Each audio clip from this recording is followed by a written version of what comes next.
These are locations where these are belonging. Or those what they're termed as today. Where are you from? Well, the purpose is this up here.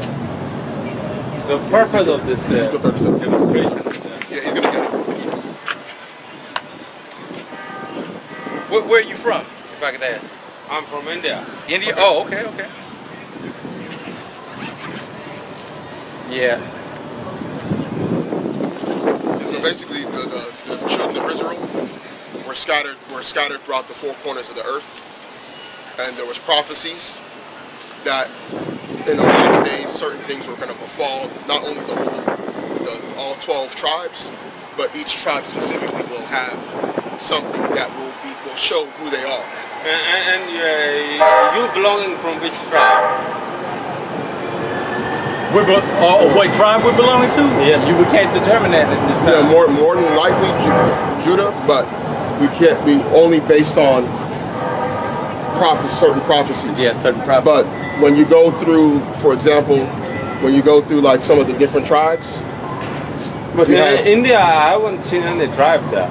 Yeah, there's people scattered in India, but the prophecies on this side of the world fit these particular people as being this because of the events, certain events that occurred to them that was said to happen to certain tribes.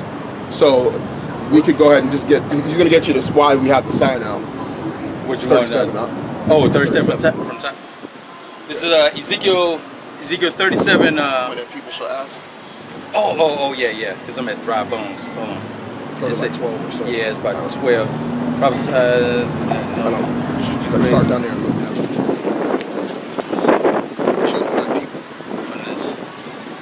Yeah, this is Ezekiel 37, and I'll start at 16, probably 16. Yeah, go ahead. It says, moreover, thou son of man, take thee one stick and write upon it, for Judah and for the children of Israel his companion.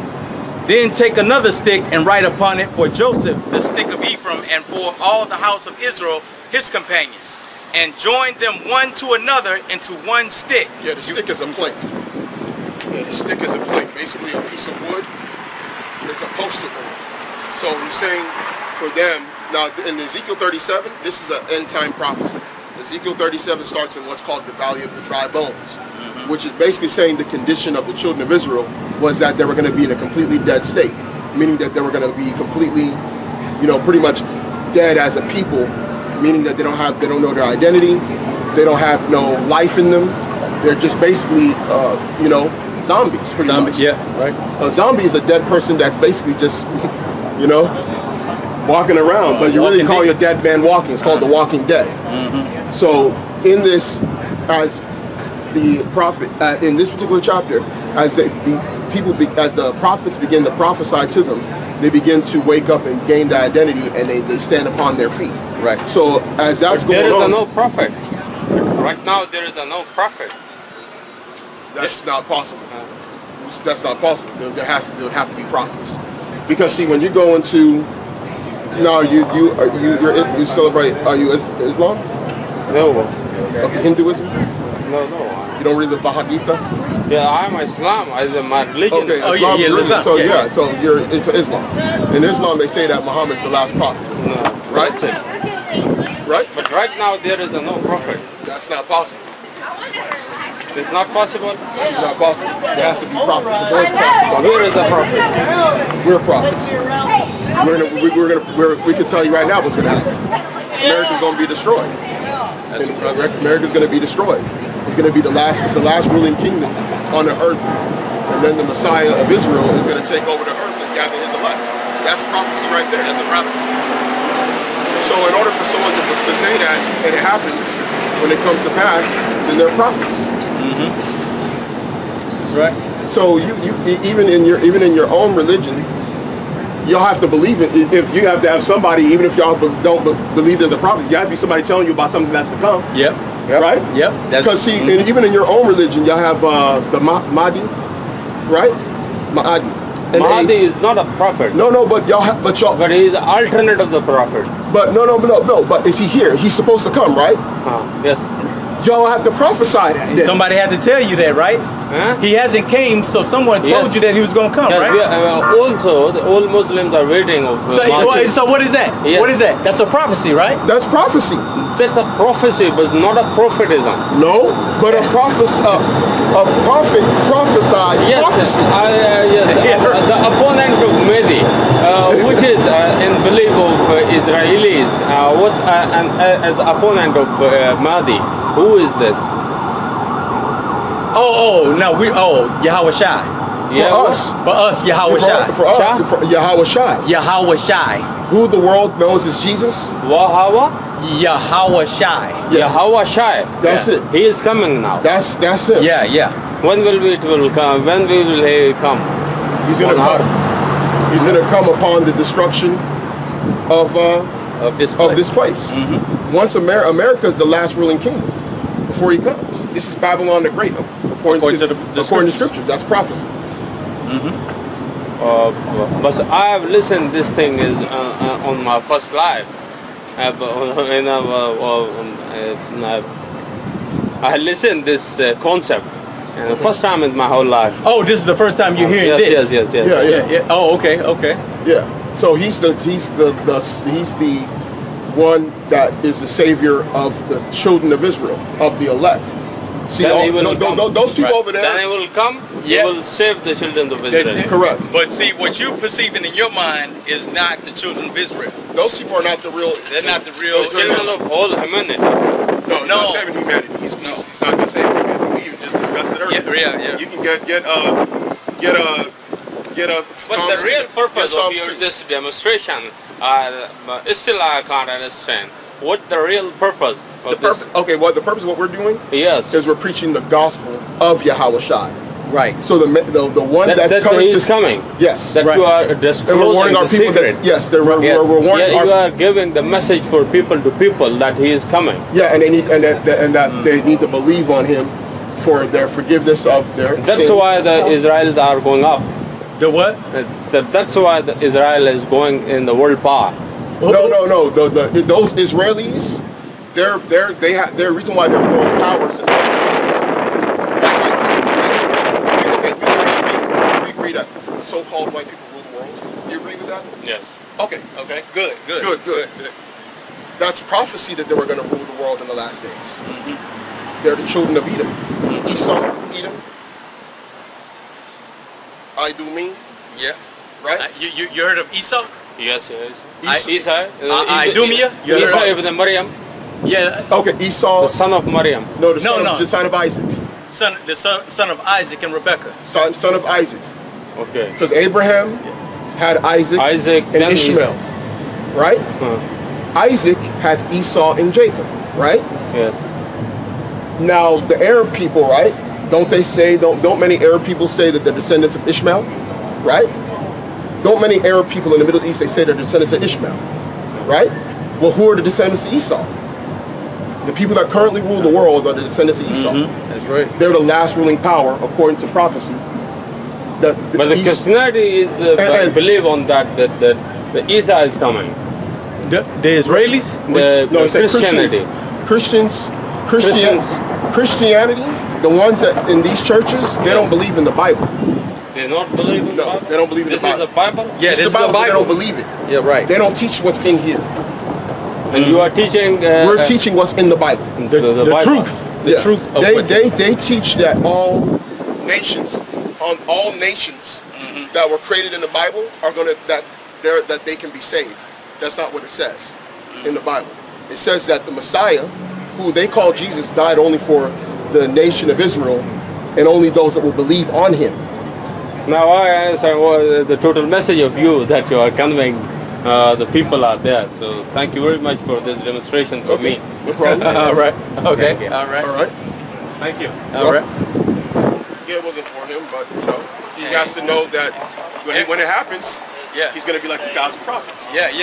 When stuff starts happening, and if he's still alive, he's going to be like, man, he's going to have flashbacks about this moment. Man, those guys, because you heard what he said. He said, man, this is the first time that it's coming to my hearing. Yeah. So you know, he might tell his people. Right. This word is getting out there, bro. I mean, it's been out there, but it's still people that haven't, and everybody's gonna have to know, you know. So you know, you have to relate. We weren't able to get to it, but you know, probably better to probably just explain it to him like that because he had some questions. Yeah. Just go back and forth with him a little bit. Yeah, because I had that Job 9:24 waiting for him if he was. Yeah. Because a lot of times people don't like to admit that somebody's ruling the world. Yeah.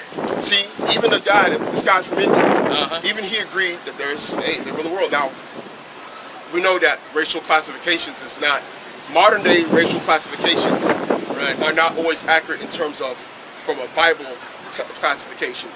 But the people that generally that are classified as white are Edomites. Right. Just making sure I'm in there. Good? Yeah. Yeah, so he has to understand. He even says, is that the reason why the Israelis keep going up and up and they're ruling the world? Look at that. That's, you know, he knows that they're the head of the nations. He acknowledges that, man. Because see, that dude's from the other side of the world, so he's experienced in what goes on that side of the planet, man. And he knows that their power is superseding the whole world. Exactly. Even America, they even he knows. See, over there, they know that them gutter rats rule the world. That they're the chief of Edom, man. The chief of They know that what they say to us to what's going on over here is impactful. Right. What they tell the Edomites over in the European Union and the NATO to do, that they do it, man. Right. Yeah, let's go ahead and start. So you'll open up. First and foremost, we'd like to give all praises to Yahweh the Father and to our Lord and Savior Yahweh Shai. Peace and blessings to the brothers and sisters waiting on deliverance of our Lord and Savior Yahweh Shai. And like we was just saying, you know, guy that just came up, you know, just giving him some information. He came up, and like brother said, it really wasn't for him, but you know, but everybody has to know. Yeah, and for the edification of the camera, you know, your brothers and sisters, you know, those questions had to be answered. Yeah, you never know. Because see, what we're saying to him is that what he believes in Islam, we got that above and beyond better than his. He didn't know I was going to know about their savior. Right. A lot of people don't know in Islam that they have a belief that they got a savior. The Mehdi or Mahdi. And that got him too. They got him too on that prophecy piece. He's like, so somebody told you that dude was supposed to be coming back, right? And he's like, yeah. What is that? Yeah. You know what I mean? And you gotta be. And it says what it says in Sirach 5 at the end of Sirach. Be ye not ignorant of any great matter. Yeah, it's small or great. Yeah. I'll get that real quick. See, brothers and sisters, man, you gotta know how to deal with people. Yeah. You brothers out there that want to be teachers, man. That history is you gotta know a little bit of everything, man. This is Sirach 5:15. Be ye not ignorant of anything in a great matter or small. Right. That's right. So just by knowing even that little bit can be enough. See, now, even for him, let's say he might let her be a believer in this. He's going to realize that Bible has a Messiah that's going to do some things to these people. Right. Because see, in Islam, one of the biggest recruiting tools for them over there in the Middle East to continue their growth is the fact that they got a main person, a main demon that they can basically point to. Right. And when you come to men and be like, they come with their little tenets of Islam. Right. That stuff attracts them, man. And it makes them feel like that's a real manly religion, man. Because it's a religion about, now it's off, but to them, it has an aspect of vengeance. And that's important to men. You know? And vengeance is a very vital thing to man. That's right. Period. And the Lord will like it. So, so he's going to put that inside man to want vengeance. And don't think that these nations, because he's from India, these people know. These people know the truth. Because see, when people come up here and they ask questions or whatever they want to know what we're talking about, they know who we are already beforehand. So when we come with information like this, best believe that dude walking down that street and say, these people know. They're waking up. Because over there, they know. See, Babylonians don't know history, and they don't know world history. You don't know the history of these other places. So when you go to places like India, you got groups of people that they know in certain parts of India, in Iran. There's actually a province in Iran, in the southern part of Iran, near the Persian Gulf, that is an area in which the majority of the people that were taken into slavery of our people that we're sent to. And I already talked about it before. Malika and Khadijah Hawk, the twins from ATL, the movie with T.I. And Aaron Ross. Remember them twins? Right. Their parents is from Iran. Oh, okay.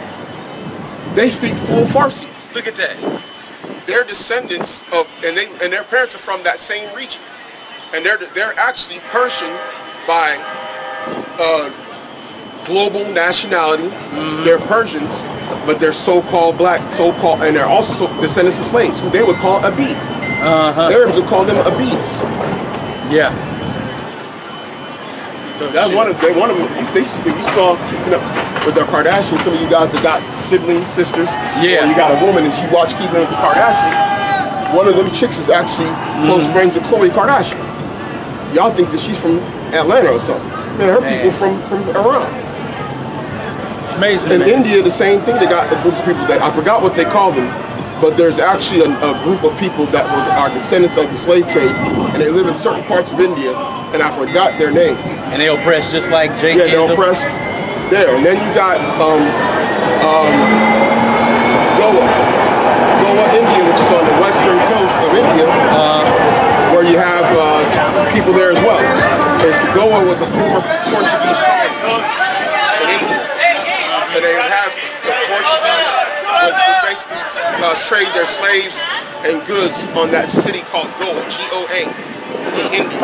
A lot of them people too. There, they got these names of custom. Like Frida Pinto, the girl from what's it called? Slumdog Millionaire. Slumdog, yeah. That's where she's from.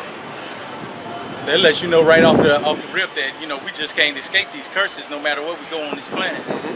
You know, even likewise over there in Japan, man. Why did America go over there and hit Japan, but hit the areas of Nagasaki and Hiroshima that were predominantly of Japanese, so to speak? You know what I mean? Yeah, the Okinawan people. They were straight up, and what was happening with them? They were being oppressed as well. Yep. But then they go down there and drop a nuke on these boys, atomic bomb on these boys, and totally decimate the whole area. And they set up military base in their land. Come on, man. Look at that, bro. Yeah, because you got the Yamato people are the main Japanese ethnicity. Remember, you said that we were going to be few in number wherever we were scattered. Yep. So those other people, they're not really the ethnic Japanese. Right. At least according, just like America. American is considered a so-called white man. Right. At the end of the day, that's what it is. Yep. Because like I said, Jake is an American about every 4 years. During Summer Olympics. That's when you're an American. After that, they forget about you, just like Jesse Owens. Yeah, it's kind of like you know, and then Jake always want to assimilate into the ideology of this place. Because I remember that old interview that O'Brien, what's that dude that they cut, that Irish dude? He had O'Reilly. Yeah. He had an interview with that general, that black general, Colin Powell. Had an interview with him, and he kept on saying African American. Then Colin Powell was like, "Why do you keep calling me that? I'm an American." He kept saying that. And see, this is what the scriptures are always talking about, man. You're up here seeking love from those who don't, you know. Risking your life for people that hate you, man. That hate you, man. They hate your guts, bro. You know that. There's plenty of our people that do the same thing. That's in places of power and position inside this country, man. But you know, hey, man, that's part of the curse, though. You know, that's part of the curse in itself. Yeah. So he knew. Yeah. We had to give him, because you never know if he's a believer or not. Yeah. Now what he does know over there, especially if he grew up there, he definitely grew up there. Right. And when you grow up in these countries, they know all these different people that they oppress. The people they call untouchables. Right. That they put in these castes and they call them untouchables. So even Mahatma Gandhi called them the children of God. You can look it up. Yeah. You can look up, type in Mahatma Gandhi, children of God, and he tells you that the people, those people are the children of God. And mind you, he was down with oppressing because he believed in the caste system, and he also hated Jake. Right. He was foremost hater. Said that I forgot what they called him in South Africa. because a lot of Indians lived in South Africa even during apartheid, and they were considered second-class citizens in the apartheid caste system. And even he had a lot of negative things to say about the whole, about so-called black people just in general. Right. And a lot of you Jakes, y'all run with it, with Mahatma Gandhi feeling like he's some kind of foremost philosopher. He cared about your people. He said negative stuff about you. This dude hated your guts, man. And then you had Martin Luther King up here quoting this guy, man.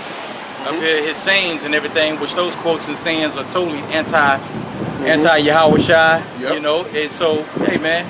He was making a covenant with hell and death. Man. Yep, that's right.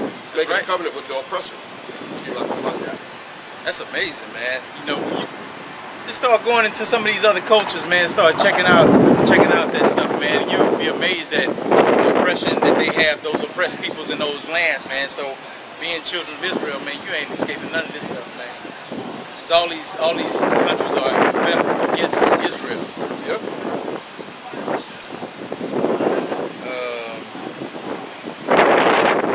Get this Psalms. This is Psalms 2.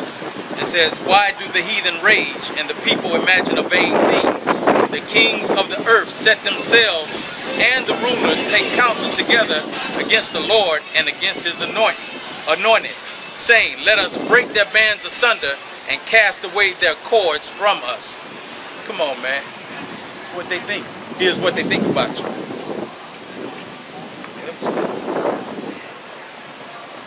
If you don't have a belief in the Savior, it's crazy because I was hearing it on the radio. I just realized it too. There's a song that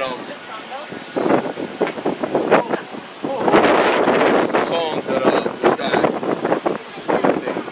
He's a preacher. That's a song.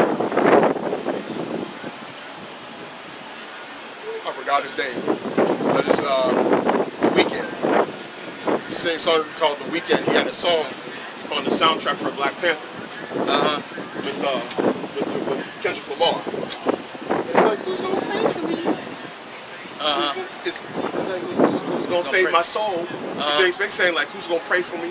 Right. Who's gonna save my soul for me? In the chorus. Yeah.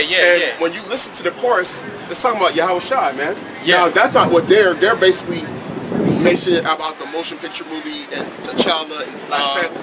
Right. But there is a deep need and sense among our people that we know we need a savior. Yeah. That's part of the reason why the Black Panther was such a big movie. Right. Because Jake knows deep down that they need a savior. Because even though old boy was going off, right, because he was up here trying to unify everybody, trying to unify everybody to Killmonger, appease what the thought of with Yahawashi, as far as wanting that vengeance, which is written in that Psalms too. Right. And see, that's the thing, man. That's where that understanding comes in, right there, man. That all love doctrine is not, or unity doctrine is not what the scriptures are talking about. So we was talking about this before we even started up today. Getting the understanding of when somebody is in power, there has to be someone in servitude. And then when that thing switches, that person becomes the power, and then those who were once in rulership go into servitude. That's how it works. Exactly. Man. I got this real quick. This is Isaiah 62:6. I'm gonna read down because a lot of times guys stop at just this verse, the 6 and 7. I'm gonna keep going down. It says, "I have set watchmen upon thy walls, O Jerusalem, which shall never hold their peace, day nor night. Ye that make mention of Yahweh, keep not silent, and give him no rest till he establish, until he make Jerusalem a praise in the earth. Yahweh had sworn by his right hand and by the arm of his strength, surely I will no more give thy corn to be the meat for thine enemies. And the sons of strangers shall not drink thy wine, for the which thou hast labored." It's coming back to us, bro. Come on, man. That's coming back to us. So you want to give that up and follow the Mahdi? He didn't say he gonna share it with them, man. You know? Yeah, man. It ain't no sharing going on here, That's man. what he sworn with his right hand. Wait. He done sworn. I done sworn with the strength of my right. I'm telling you, I'm giving it all back to you, Israel. Come on, man. He can swear by none greater, man. So who? He can't even swearing by the earth and the universe and everything. He said he's sworn on himself. Yeah, because he's the highest form of existence. Meaning that if you don't hold his word, he might as well destroy himself, right? Does that make any sense? Hey, that's kind of like when you look at, hey, it's nothing higher. That's like swear by nothing. That's like when the devil came out and you say, I will be like the Most High, because he know it ain't nothing greater than that. Yeah. Come on, man. So, man, come on, man. He sworn. You heard that? He swore that he... Come on, man. That's crazy, bro. He said, I'm not going to give them thy wine for that which thou hast labored. but because the sons of the stranger supposed to be delivered. Right. In fact, we had talked about something which we could probably get into. I wish the brother was here. What is that? But one of the scriptures somebody was trying to throw on him about the covenant, about how the strangers, how basically the servants of Abraham were circumcised. And someone was trying to tell him that showed that the covenant was also meant for the heathen. Oh man, what scripture was that? Oh man, it's in Genesis. Try Genesis, might be 17. Because we gotta dispel this whole heathen Gentile thing. Because it's a thing. Because it seems that this seems to be a major thing that's pushing right now.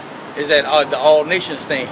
Yeah. It's just coming right back around. You know. Yeah, because it's more and more of the whole Israelite movement thing. Yeah. Becomes more prominent, and people start hearing about it's only for the Israelites. Right. Just that doctrine in of itself is detrimental to Christianity. So therefore, you have to start combating it back with the same old, plantation Christianity that Esau created. So let's see where you're talking about circumcision. I don't see the servants though. Yes.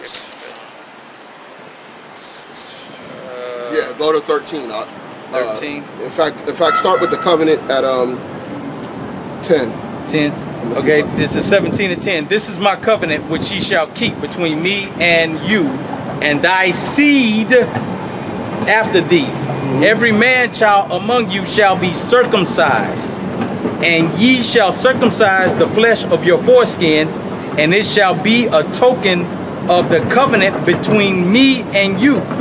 And he that is 8 days old shall be circumcised among you, every man child in your generations. He that is born in the house or bought with money of any stranger, which is not of thy seed. He that is born in thy house, and he that is bought with thy money, must needs be circumcised, and my covenant shall be in your flesh for an everlasting covenant. Okay, so what the brother was saying is that somebody brought that out on Facebook, trying to argue that this means that the other nations were actually included in the covenant. Yeah. Now we're going to break this down. The brother was emphasizing the word seed for a reason. Because for one, the seed that particular covenant was going to pass down to Isaac. That's right. At that particular time, Isaac wasn't even born. Yeah, it wasn't, because he doesn't come into effect until the 21st verse. Yeah, and remember, Ishmael was circumcised. Right. And the covenant didn't get passed down to him. We'll get to that as well. Right. Now, this right here is a covenant for that all males that are among us will be circumcised, whether they were bought or whether they were born, that they will be circumcised. That didn't mean that the promise went down to them. Right. What does that mean? Even in the nation of Israel, 3,000 years ago, Yep. when David and all of them were ruling, and they had other nations that were males that were their slaves, they circumcised them. Absolutely. When they had sons, they were circumcised as well. Now, when you look at that particular verse, I believe it's verse 13? That was in, he said, bought with money. Yeah, must be the same. Yeah, must be needs circumcised. Where's the one with the string? Oh, 12. Now, we're going to show you something. There's a word missing there. Now, that word there for stranger is not foreigner as in gar, it's nakari. Nakari, yep. Now, there's a word missing from there in the Hebrew. Man, we hadn't gone over this in a long time. Now, I'm going to show y'all. You see that? With money of any stranger, Now remember commas, right? There's a comma there, which is of not of thy seed. Now peep this up. When you go into the word there for any stranger, it has two words. Yep. Why is that? Strong's H1121 is bun. Son, and then there's one more. And then the car, son of a stranger. Son of a stranger. Then it breaks it down. The son of a stranger is not of thy seed. Not of thy seed. Come on, man. Now this is it right here. Strong's H1121. Bun. Bun the car, which means son of a stranger. Right. But it breaks it down after the comma, which is not of thy seed. Which is not of thy seed. So when he made the promise to Abraham and his seed after him, it's not talking about the seed of a stranger that was not of his seed. Right. Because he even told him with Isaac, with Sarah, that the promise is going to go to Isaac. It's going to go to Isaac. Yep, that's right. So it ain't talk. So no other. So it doesn't. It's not talking about the heathen. That is a requirement that we're supposed to keep when we have servants of other nations. Meaning in the kingdom, them boys gonna have to clipped up, bro. They're gonna have to be clipped. Yep, they're gonna have to be. Now we went last week, which we're gonna deal with circumcision. We're gonna deal with circumcised and uncircumcised, which we kind of left off of from last week. Oh, okay. So we can go further deep into it. Okay. But did you have that was it on that. That was it on that. Yeah, so those other ones, they didn't get the covenant, man. It got passed down to Isaac. First of all, when Isaac was born and Isaac received his promise, where were they at? Right. When Jacob got his, when Jacob left his parents to flee from Esau, on his own, he was by himself. Right. When the angel came to him and his name was changed to Israel, and they reestablished that covenant that was passed down to Abraham, down to Isaac, where were those descendants of them at? He had nobody with him. He was by himself. He's by himself, bro. He was fleeing. He was going to Laban. So they should have been present. How come they weren't there? Right. It's just inheritance, man. A lot of Jake think like it's a fatherless mentality, huh? It's a fatherless mentality to think like that. Because if you understand inheritance, well, look, we don't get anything in this particular captivity, and just in general as a people. We don't really get anything really passed down to us. So it's hard for Jake to have an understanding of like this particular promise and gift. The greatest gift that you could give to anybody on the planet is being bestowed to this son, and this son is carrying it to his son. Y'all can't see that. Yeah. Only thing that's being bestowed upon you is just curses. See, you see what's happening with this, because the thing is really a simple concept, man. When you understand the circumcision in that verse 2, like the brother brought out, Ishmael was circumcised, bro. Ishmael, but that promise was not given unto Ishmael. Come on, huh? It wasn't given unto him. So if he circumcised a stranger, the promise is not given to the stranger, man. Exactly, which is not of thy seed. And that verse 12 cuts it. Bro. It says of not of thy seed, but he made a promise to your seed. And then Abraham was waiting for children. Yep. He just had Ishmael, but he hadn't had Isaac yet. But you know what? Abraham had more kids with Keturah. What you think he did with them sons that came out of there? That's why I go to Galatians 3, huh? He circumcised them too, bro. That's right. But the covenant didn't go to them. Because if he didn't do it, he'd be rebelling. Exactly. All them sons that he had with Keturah, he circumcised them, and then he sent them away. He sent them away, bro. He gave them gifts and going on. Yeah. That's how it works, man. Sent away Ishmael. Jake is trying to find ways to bring everybody into this inheritance. Esau was circumcised. That's really who a lot of y'all trying to save too. Yep. Because right. Esau would have to have been circumcised. He had to be. He had to be circumcised, because what would have happened?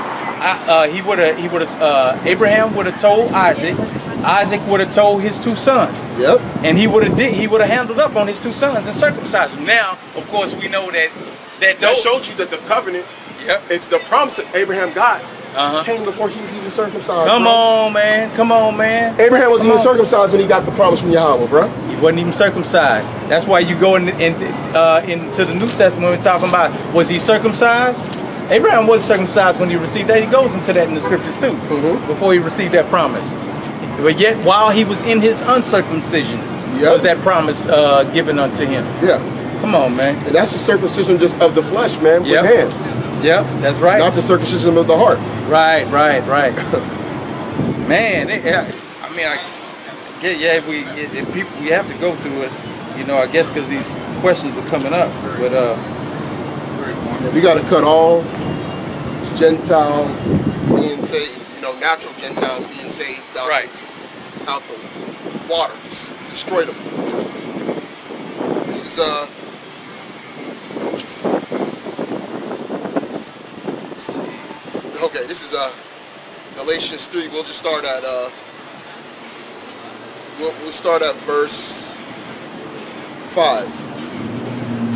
He therefore that ministereth to you the Spirit and worketh miracles among you, doth he do it by the works of the law or by the hearing of faith? Even as Abraham believed Yahweh, and it was counted to him for righteousness. Knowing ye therefore that they which are of faith, the same are the children of Abraham. Yep. And that's what this whole gospel of faith in Yahawashi, man. The Most High made it. See, the Most High, in His wisdom, man, He knew what Jacob was gonna do during this time. He had his book, and Jacob be like, law. All about the law. That's all we gotta do is the law. But not putting the faith in Yahawashi. Yep, and I got it right here. This is going on to verse 14. It says that the blessing of Abraham might come on the Gentiles through Yahawashi Mashiach, that we might receive the promise of the Spirit through faith. So now you got the prerequisite before you can get that, man, which is Yahawashi. And this Gentiles is talking about those that did not that were without the law. Right. And it clearly goes into context when you go from the beginning. That's the reason why when they came in and believed the Galatians that were scattered, they were trying to. What happened is they were being bamboozled into believing that they needed to be fully doing the law. He was like, did you not come in and believe on Yahawashi by faith? Right. The law is not going to save you. It's not going to save you. So, but you established the law, but they were using it as a crutch. Right. See see. So that's why I said, who have, you know, oh foolish Galatians, who have bewitched you? See, that's how Yahawashi becomes a stumbling block to so many of these Israelites, man. Yeah. You know, because especially these Old Testament Israelites who just want to just cast him away and say, oh, he was just another prophet, blase or whatever. But see, that's the stumbling block to your salvation right there. Yep. You know. Going further on in verse 15. Brethren, I speak after the manner of men. Though it be a man's covenant, yet if it be confirmed, no man disannul it or add it thereto. So the covenant, how can you add? You can't add to other nations being saved. Can't add, bro. That's what he's saying. So what? Why are people continuously trying to bring more people into this thing, man? They're trying to, come on, guys. Get the Europeans, let's get the Asians, let's get all Moab and Ammon up in here. No, man. It's really just it's a doctrine issue.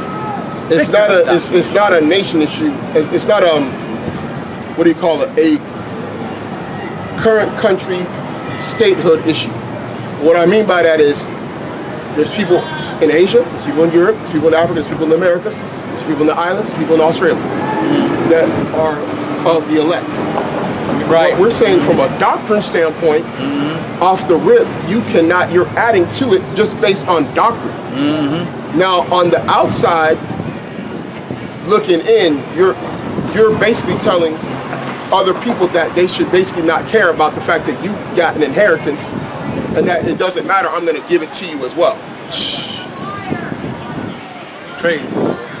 I was like, which one of you can go down to Belair, go down to River Oaks, and ask Esau if you can get the inheritance that his son he's gonna leave for his son. Esau gonna be like 911. But you want to give him something greater. And see y'all, see this unity thing, man. Let me tell you something. This unity thing is totally in opposition to Yahawashi, man. It's a new world order doctrine. This is Luke 12 and 51. Suppose ye that I come to give peace on earth? I tell you nay, but rather division. See, he's the dividing factor in this whole thing, man.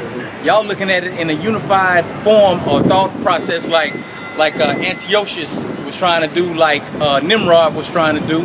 Yahawashi is coming in a totally different capacity, man. He's dividing this thing up. He being the dividing factor in this whole thing, bro. For your inheritance of the promise, and then likewise letting you know that your inheritance is just for you and not for everybody, man. Yeah, because when you go into, like we always try to stress doctrine.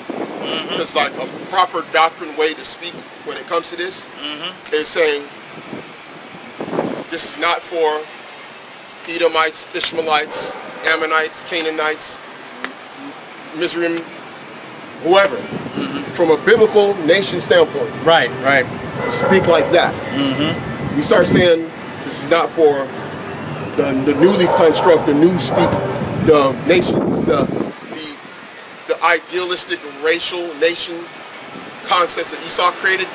That's where we would be going off. Yeah, you'd be going off right there, because just like we was talking about earlier, the scattering. You have, just like with the parable of the wheat and the tare. You know, you gotta. I mean, not the wheat and the tare. The parable. We don't. That's not that. The scattering of Israel being into all different nations. Because if you go out and then you're just looking at these people, because just like last week we ran into the cat. I think what was he from? Korea? Yeah, it's Korean. Yeah, it's Korean. But you know, on the outward appearance, you would say, man, look, hey, this ain't for you if you were carnal. Yeah. But according to the gospel and faith in Yahawashi, hey man, if they willing to hear this, man, you can't gainsay against that. Yeah. You go with it, man, because you know you operate through the spirit. You gotta get the carnal man is at enmity. Yep, with the spirit. With the spirit, yeah, that's right. It says it in there, man. If you got a carnal mind, it's gonna always be a stumbling block to you. Right. Because when we speak these things, that's why we have to be keen on words. Right. On wordplay, always say so-called. Yeah. Generally speaking, you gotta codify things. You gotta use terms. Yeah. And then when you want to get specific, use biblical nations. Yeah, you can as a general, as an actual specific doctrinal statement. Because you know, a lot of the brothers and sisters ask that question, man, why you always say so-called? Because man, you can't be definitive in these statements. Because if we just saying straight, well, you hear it all the time. Like I see some of the videos from the guy from GMS. Yahawashi is coming. Coming back. What's his name? Kazakh. He'll always say, "This is for you Negroes, Latinos, and Native Americans. Y'all are the real children of Israel. Y'all are the ones who this is for." That's a wrong statement. Right? Because see that you making those are concrete statements right there, man. That's why those are exclusion. You're doing now what's called exclusivity. So now you're including and excluding a set of people that are classified as something that Esau classified. That's the reason why, and I saw a video. I'm gonna do a lesson on it from this guy, Black Education TV. What he did recently, he did a video talking about Latin America. He went into all these different countries, used their racial category breakdowns of what they said their percentages were of each group of people, and he was like saying about how these people saying that Latinos are part of the 12 tribes is wrong. And he went into the racial category breakdowns with all the different countries in Latin America, saying, look how many of them are not black, or whatever. He went into that. Right. And he's running with that from a carnal level. Now, where he's right is, it is true. Not everybody that's from Latin America is Israel. That's correct. Right. But see, even with him, he has to use a carnal doctrine because he ain't got the gospel. He got a carnal gospel. Yeah. Where you are classified. That's why I went on the comment board to ask him. I was like, are you going to provide your followers with a actual color scale gradient to determine how dark skinned somebody needs to be Israel? Right. And also a hair texture gradient as well that they can measure. He didn't reply. You can't man, carnal measures, bro. You can't use carnal measures with this gospel, man. It's all spiritual, man. It's all spiritual. That's like you gonna lose trying to do it, man. Yeah. And that's what he was trying to do, man. Yeah. Hey, what's going on? Yeah, that's what he was trying to do. He was trying to basically and that's what they're pushing. And then Jake over here, that goes out. Y'all don't got the gospel, so y'all gotta push that, man. You gotta default to that. You know what's funny, man? They used to say so-called, didn't they? They used to say so-called over there with them boys, didn't they? So-called. Yeah. And then they just start slowly changing some guys are more, what's it called, than others. Like their elders try and be more, hey, look, be aware that, you know, we can have other people looking at other nations. But a lot of them are still on that, still simple anyway. But you always got to default to the means, man. Yeah. You got to default to it. The default is going to be going back to, because you don't have faith in the gospel. Right. If you have faith in the gospel, you use faith-based measures. Yeah. And in the end.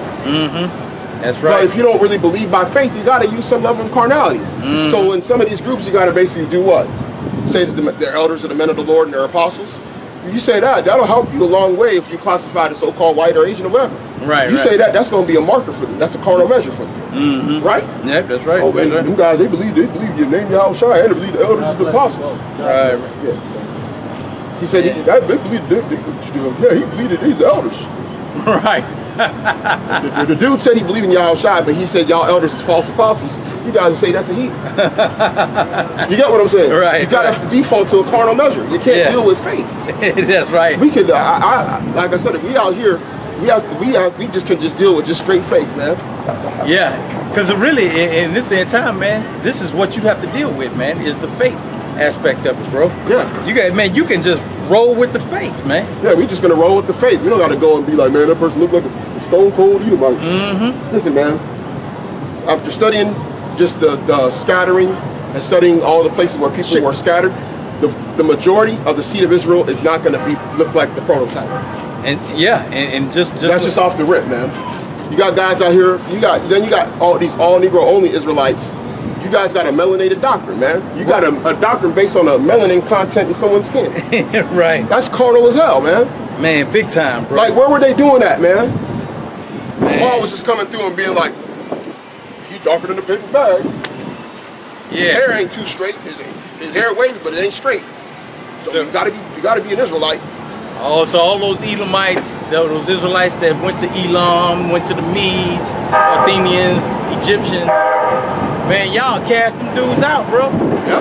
Them brothers and sisters will be of the elect, and then y'all just be like, but you know what they'll say? They'll say that the ones that still look like us is our people. That's crazy. Nigga, they've been there since that was back in 4th century BC, 7th century. Right. Nigga, that was 2,300 years ago. Hey, man. Right? 2,700. Right. We talking about 2,700, 2,600 years if we talking about Babylonian Persian captivity, y'all. Right. Shoot, that look started changing up a whole lot, bro. And on top of that, they think that, now what they say is both your parents gotta be so-called black. Now, I'll say this, and I'll post a challenge to any of you so-called Negro only Israelites. Any of you so-called Negro only Israelites, what y'all need to do, go to 23andMe and Ancestry.com and do all them DNA tests, and Negro come back and the YouTube and show me you 100% so-called black. Hey, I guarantee you when that come back, it ain't gonna. And if it ain't, you a momser. Right? Although you have dark skin and kinky hair, bro. Yep. If you don't, then you a momser. Come on, man. Because that's y'all's doctrine. That's y'all's what the doctrine is that if your mother was of another nation, then you're automatically not Israel. That you're a momser. You guys is actually destroying your own doctrine, man. Because ain't none of y'all, I ain't never seen dude from Black Education TV, him and Deborah, Jezebel. Right. I've never seen either one of them post Ancestry.com results. 23andMe's. Come on, man. How do we not know they're not Esau? Man, you know, it's so many different, man. It's like everything is I can show you people that are 100% so-called black from West Africa that look like they damn near Esau. I think I done showed you a picture. Did I show you a picture of that one chick? I done seen some over there in over there when I was. And y'all would say that they heathen. You'd be amazed at some of the stuff that you see when you go to the other side of the planet. Yeah. I done told them where my parents is from. Man, I done shown them pictures. I said, look, they said this person can pass for damn near Esau. Yeah. You know? Shoot, look And at if they do the DNA, that joker say 100% black. But then y'all come, you know. yeah. So now and then, man. But they wouldn't pass the colors test though. So I wonder what they would do with your boy Blake Griffin's son, bro. Out of there. He out of there, bro. And I know for certain, I'm 100% certain Blake Griffin is Israelite. Man. You know what I'm saying? Yeah, man. Hey, because you just ain't got power like that. Jake just don't have. I mean, Esau don't have that type of thing, bro. We got the best seat. That's why when you go to the Book of Tobit, you can go get that from Tobit. Let's take, of the daughters of thy people. Yeah. And choose trust in thy stock. We're gonna get into that real quick. Yeah, that Tobit, he say, take of the daughters of thy people. Now that didn't mean he was telling them, because remember they're in captivity. On top of that, he's telling them don't do like some of the other guys that are doing, because at the end of the day, as Israelite men, right? Yeah. We got to look out for our women as well as the people. Yeah. So if you got a whole bunch of our men that are basically saying, man, I'm over here in Babylon, I'm gonna get me a Cushite woman. Yeah. Now you're leaving all these systems, you know what I'm saying? We're supposed to love our people. You get what I'm saying? Yeah. Now in this thing with the gospel, we gotta love the brothers and sisters that believe. Yeah. So what does that mean? Yep. If somebody comes in looking like Brooke Shields, okay? Yep. And she believing in Yahawashi. You gotta go. She believing in the doctrine. You coming through with everything, the end time judgments, all that stuff. She want to get baptized and all that stuff. And she want to live a holy lifestyle. She classifies as a sister according to the gospel. Yep. And guess what? She's also the seed of Abraham. That's right. That's right, bro. By faith. That's Galatians 3. So now that whole outside appearance carnal thing goes, it goes even further out the window. Yeah, which one is that? I know it's so I thought I had that marked in here. Well, you might have had it marked. But there when a man, he said, take of the daughter. It might be something like, it's like 4 or 5. It's like really, It's in I think it might be early. It's been a long time since I read Tobit. I probably thought the reason why I asked you, I thought you probably had it marked. Yeah, I thought I had that marked in here because I remember reading that back to Gap.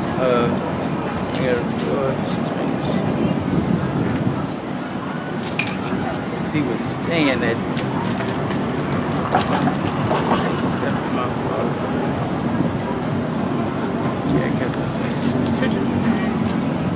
And they were best. What was that?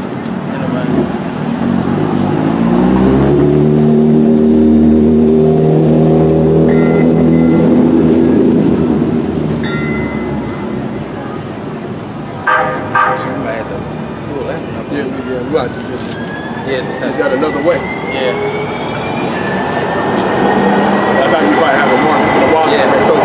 Yeah. So I need to go back to Tobit and read those. That's why it's so good to keep on going back over these things, man. Yeah. But he says, paraphrasing, to trust in thy seed. Yeah. Trust in thy stock. In thy stock. Now stock is talking about gene. You know? Your race, your nation, gene, stock. That's all, those are all synonyms. Because that's the #1 stock on the planet is us. Is our people. You know? Right. So the best genes on the planet, right? Yep. Is gonna be Israel. You know what I'm saying? Israelite man, even if Israelite man get with another nation, biblical nation, kids gonna come out. It carries over. Yeah. That carries over, man. And proof was in the sons of Jacob. Yep. Sons of Jacob married other nations because they had to. Still came out with, you know what I'm saying, Israelite kids. Yeah, because even when you go over there to like I was looking at some of these African nations, you know, straight ham. You can know Jake's seed is over there, man. They had this one African dude coming through there just, I mean, you could just tell. You know what I mean? It's like when you got that eye, man, and you can just see that swag is just all over Jake.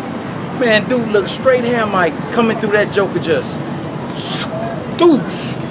Overseas in Africa, in the land of Ham. And you would be like, man, look at this Hamite. But that spiritual eye ain't there, man. That spiritual eye ain't there to understand that scattering was our people being over in those other nations, man. And so when you see those abilities being displayed over there, man, you like, man, that's Jake's seed right there, bro. Jake's seed. And one thing people understand about other places outside of the U.S. where land is only given to the elites, and the government owns it, which is part of the control of the elites, is that over there, when you go, everything's paternal, man. Yeah, yeah. So see, a lot of confusion is over here about other parts of the world, but over there it's not confusion. Yeah, yeah. Everything is paternal over there, man. Everything's traditional. You're treated basically based on the house of your father. Right. I mean, if you're a group of people that are oppressed, it's based on who your father is. That's right. That's right. That's how they deal with it, man. They know that. It's not all this confusion over here, free for all, no one knows what all that. That stuff is over here, man. Yeah. See, and that's why all those when you look in the scriptures and you see where the Most High was telling the people when they were going to war, hey, check something else, man. Where they would go into war, and then they would tell them to kill all the men, women, and children, but save those virgins alive, man. They could take some of those women, man, that had never been touched by a man, man. You see those provisions inside there, but then you see other nations, man, he decimate them all, you know. A lot of them, you know, they be already then connected with men because their society was wicked and unrighteous. But some of those nations had some sort of morality to where they would kind of reverence or they would keep their daughters virgins as well. Exactly. For marriage. And that's why when you go through the wars, you'll see where the Most High say decimate them all, but then he'll go through one nation and say decimate them all, but keep the virgins to yourselves.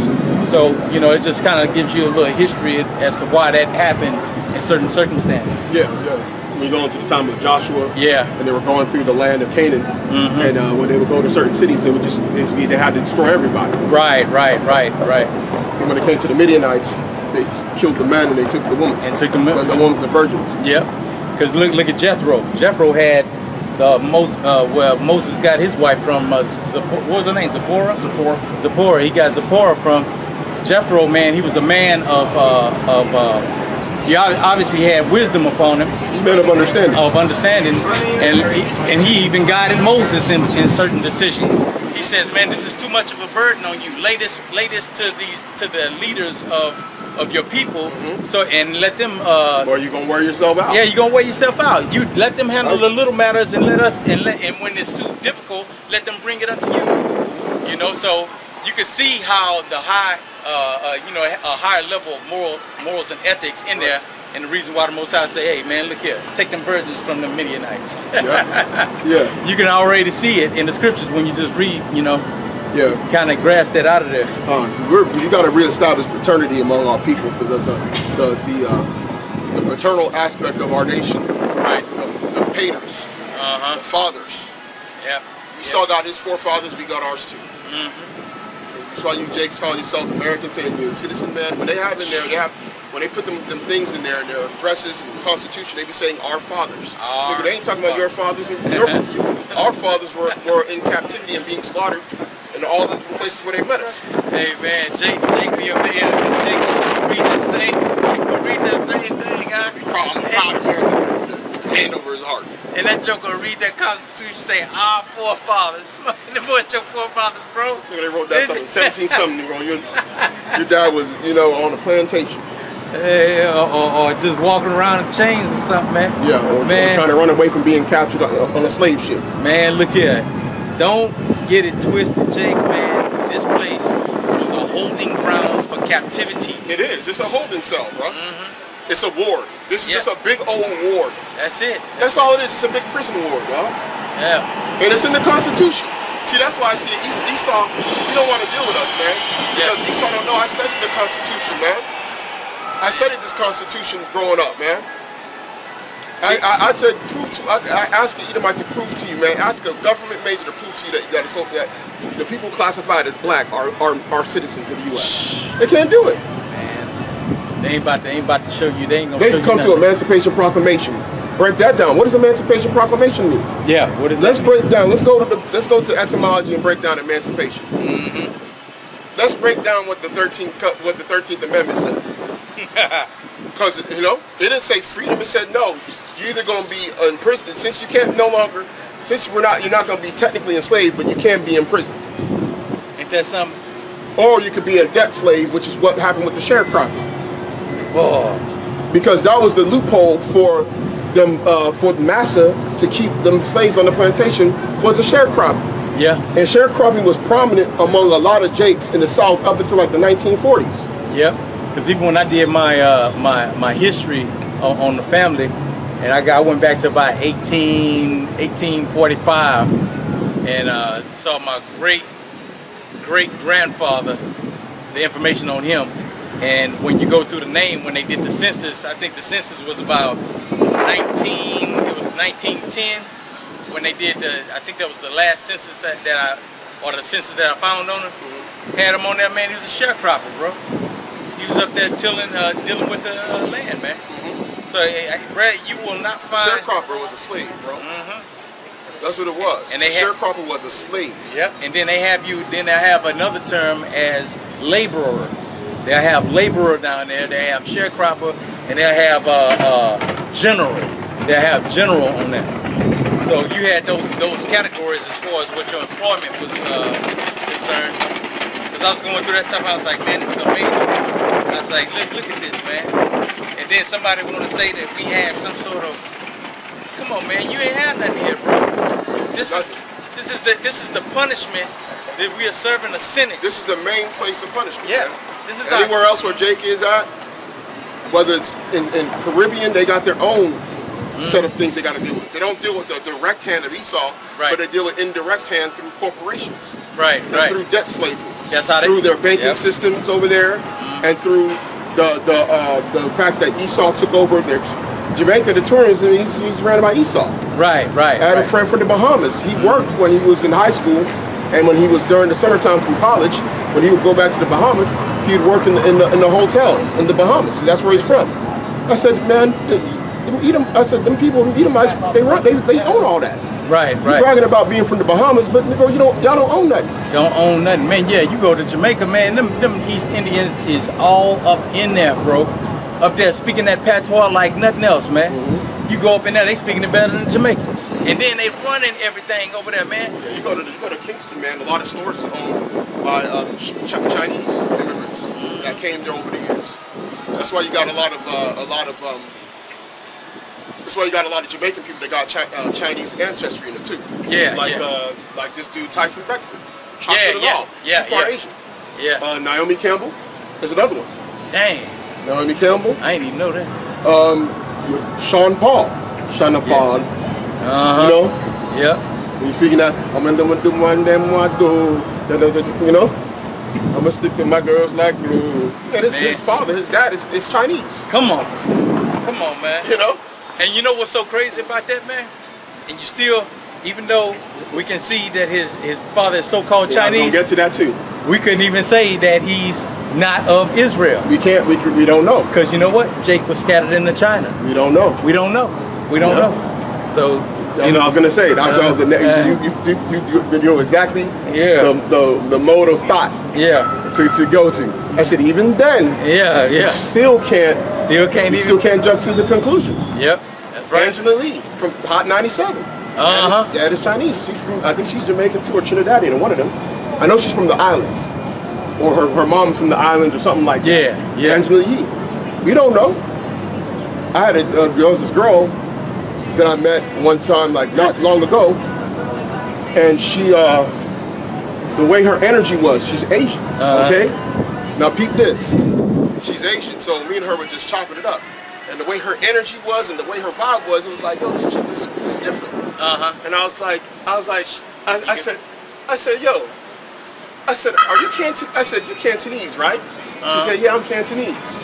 I was like, she already know. Already up in there. I'm pretty sure she was shocked that I knew. I could, by the way she was, I was like, you can't believe it. Yep. And you can, when you she had a certain energy about her that just said, this ain't, you know. I said, this might be my people. The way she was, I was just like, just at the store, you know. I was like, you Cantonese. You know? Yeah. I was like, you Cantonese? She's like, yeah, I'm Cantonese. I was like, I already know, man. I said, I already know, man. Hey, man. Because Cantonese people are oppressed by the bigger Han Chinese. Yeah, yeah. And in their region, they're not even allowed to learn, write, speak in their school in that language. And that's in southern part of China, where when you go back into the time of the Macau, which is an area, a territory of the Portuguese Empire, that bordered over in the Cantonese region, and that's where they brought a lot of Jakes into slavery that they brought from Mozambique. Mozambique, Angola, those areas, and they brought them over there as slaves to work on the rice plantations. Man. Rice and the rice plantations over there. Back in the 1600s, a bunch of them. And that region they settled them in was the Canton region. Right. Which is where like Bruce Lee is from, Bolo. Bolo's Cantonese, you know? Yep. That's where Jackie Chan, I believe, is also. I think Chan might be also a Cantonese name. They had that. You remember that Jake's sister that was over there in China? Oh yeah, the one from Japanese. She was Miss Japan. Her dad was black, but her mom was. She's pregnant, bro. Oh yeah. She's pregnant. I think she got pregnant by a Japanese dude too. Oh man. She never moved back over here. Even though Jake's tried to get on her Instagram and say, hey, what's up? You know, try and be buddy with her. Right. You know, and try and see if if she got over here, she would have been taken, bro. Yeah. She missed Japan too. Fluent in the language, man. Fluent in the language. Now the funny thing was when you start to look at her deal, when they did the little interview or documentary on her, and she said that when she was mingling in with the people, it's like, oh, your speech is so. Where are you from? They couldn't believe that she could speak such good Japanese. Yeah. She was just so fluent with it, but she was born and raised there. She was born and raised there, man. In fact, her dad, her and her dad, well, her parents didn't stay together. I think her dad moved back to the U.S. Yeah, he moved back to the U.S. So that's why she never, I guess she was never really able to bring her back. Right. Because he got a bunch of that over on the West Coast. Got a bunch of people that are part Japanese, man, like Mexican and Japanese. Yeah. That's black and Japanese. That's a gang of them. That's a big thing. Gang on them over there. Especially like in Seattle and Bay Area, California, anything in the West Coast, where a lot of them people that came from the military back in the 80s, it was common. It was very popular to settle in California. Right. So a lot of them people that stationed over there, and they got bases over there in California, so they would just stay over there and bring their Japanese wives and stuff, and Korean wives there. That's why you see so many what you call Blasians. Right. Yeah. Karuchi trans and stuff like that. Shoot, man. You go over there and do a little research on Russia too. Man, it's doing like what's your boy that did the Russian language? Pushkin. Wasn't it Pushkin? Yeah, Alexander Pushkin. Pushkin, yeah, Pushkin. Man, that's straight up Jake, man. I had that book called The Diaspora, the color of diaspora, something like that, I think it's called. And man, it goes through and shows you the pictures of how people were all throughout these different nations, man. Yeah. So you'd be looking at Jake, and he'd be up there speaking straight up Russian, hardcore. Yep. That's what I have a thing called the Black Russian. That drink Black Russian. Yep. That was really kind of a moniker of Alexander Pushkin, who was actually the Shakespeare of Russia. The modern day Russian language is actually based on his writings. Now I'm gonna tell you something too. Just because, and we can verify all this information in books, but you get that to a so-called Edomite Russian. Hey man, they see that picture. Oh no, that's the wrong picture. That's not him. That's not him. Yep. I experienced that firsthand. Did you see what I put? Did I put it up on the group chat? What was that? The Mansa Musa? No. You didn't see the one with the textbook that had the picture of Mansa Musa, had him look like an Edomite? Oh man. Hey, we said that too, man. We said what they would had do. Had him looking like a straight stone cold Edomite. Man, we said that too, man. That they would take every image in history and flip that first Maccabees 3 and 48. Hey man, that's the perfect scripture too. They would take every image, man. And I wish I did world history, bruh. If I was gonna do one of Esau's degrees, I would do world history and just confound them on all topics concerning world history. Man, hey, this is first Maccabee 3 and 48. and laid open the book of the law, wherein the heathen had sought to paint the likeness of their images. I'm about to get that man. Man, they doing that to this day, man. Hey, and that's why they have something called iconoclasm. Iconoclasm. Listen, how will you have something called iconoclasm if it wasn't happening? If it wasn't happening, and this was known. Esau wrote this when, at least in the 90s, when I was in high school. They actually were given this information about the Renaissance period, about iconoclasm. Right. I'm pretty sure they don't do that no more. I'm surprised they even taught us some of that stuff. Yeah. Because when you're a kid, like, why are they changing up the images if they're the same people? Right. But see, when you understand the Renaissance period was a cultural shift, that cultural shift occurred because another group of people started ruling. That's right. History shows you that whenever something changes, whenever there is a big swing, culturally, architecturally, right? Lifestyle, right? That it's another group of people. It's another group of people. It always happens. That's why when you go into ancient Spain and you see the architecture of ancient Spain, totally different from what Esau had. Yep. Esau is all about columns and all this stuff right here. Yep. When you go to ancient Spain, man, those Ishmaelite castles. The castles, man. Even the ones that the Muslims had built, the ones that had the Alhambra. When you go into Spain, yeah, and they have the castles. Those are actual castles, medieval castles. Right. Then after that, they started building Renaissance castles. That's right. Them ugly looking joints, that all Gothic looking, all just eerie looking, right? Yeah, just like ruining all the stuff, like bro. Count Dracula type looking stuff. Cause man, when you see and you know when you a Jake, and when I was a kid, I would see them castles. I'd be like, man, that's player. Then I see them ugly looking Renaissance joints. I'd be like, that stuff is whack. It's like that don't need, man. It ain't no. You feel what I'm saying? It didn't vibe with me, bro. The castles, I was like, that's tight. Yeah. The castles with them towers on them. You go and see. I'd be like, that's player right there. You go and see some of that old ancient Spanish stuff, bro. Man, that stuff was tight, man. That stuff was tight. And then, of course, when Esau comes back in, oh, come on, man. That ain't, oh, look at Musa. Bro, look at that, man.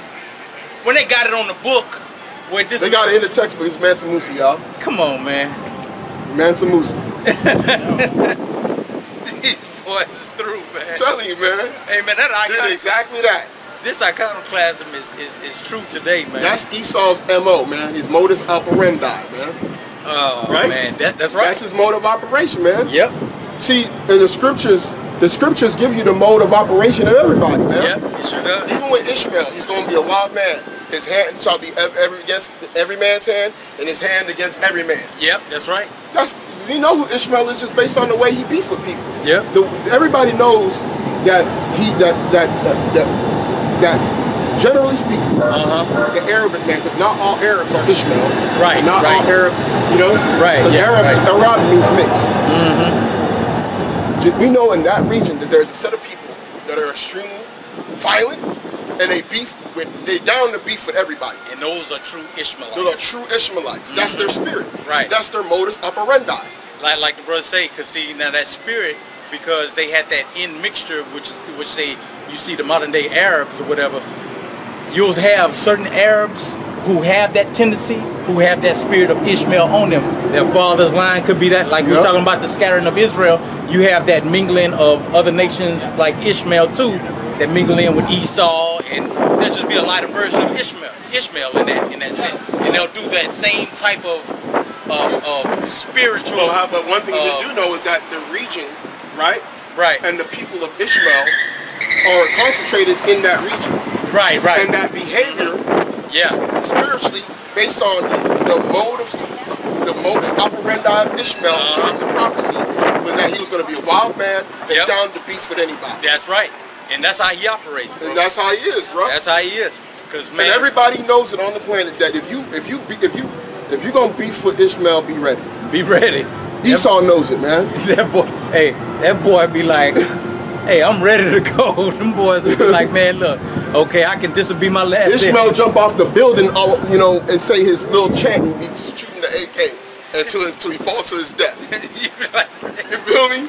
Hey, man, you don't want to be messing with a guy like that, bro. That's one of them cats. You be like, hey, man, you know, if you have to go down with this And dude, what does somebody Ishmael got mean, Doc? Ishmael means Ashmala. Ashmala.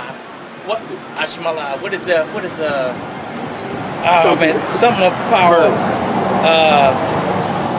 Shoot, don't they It's have like, it? basically, cry heard.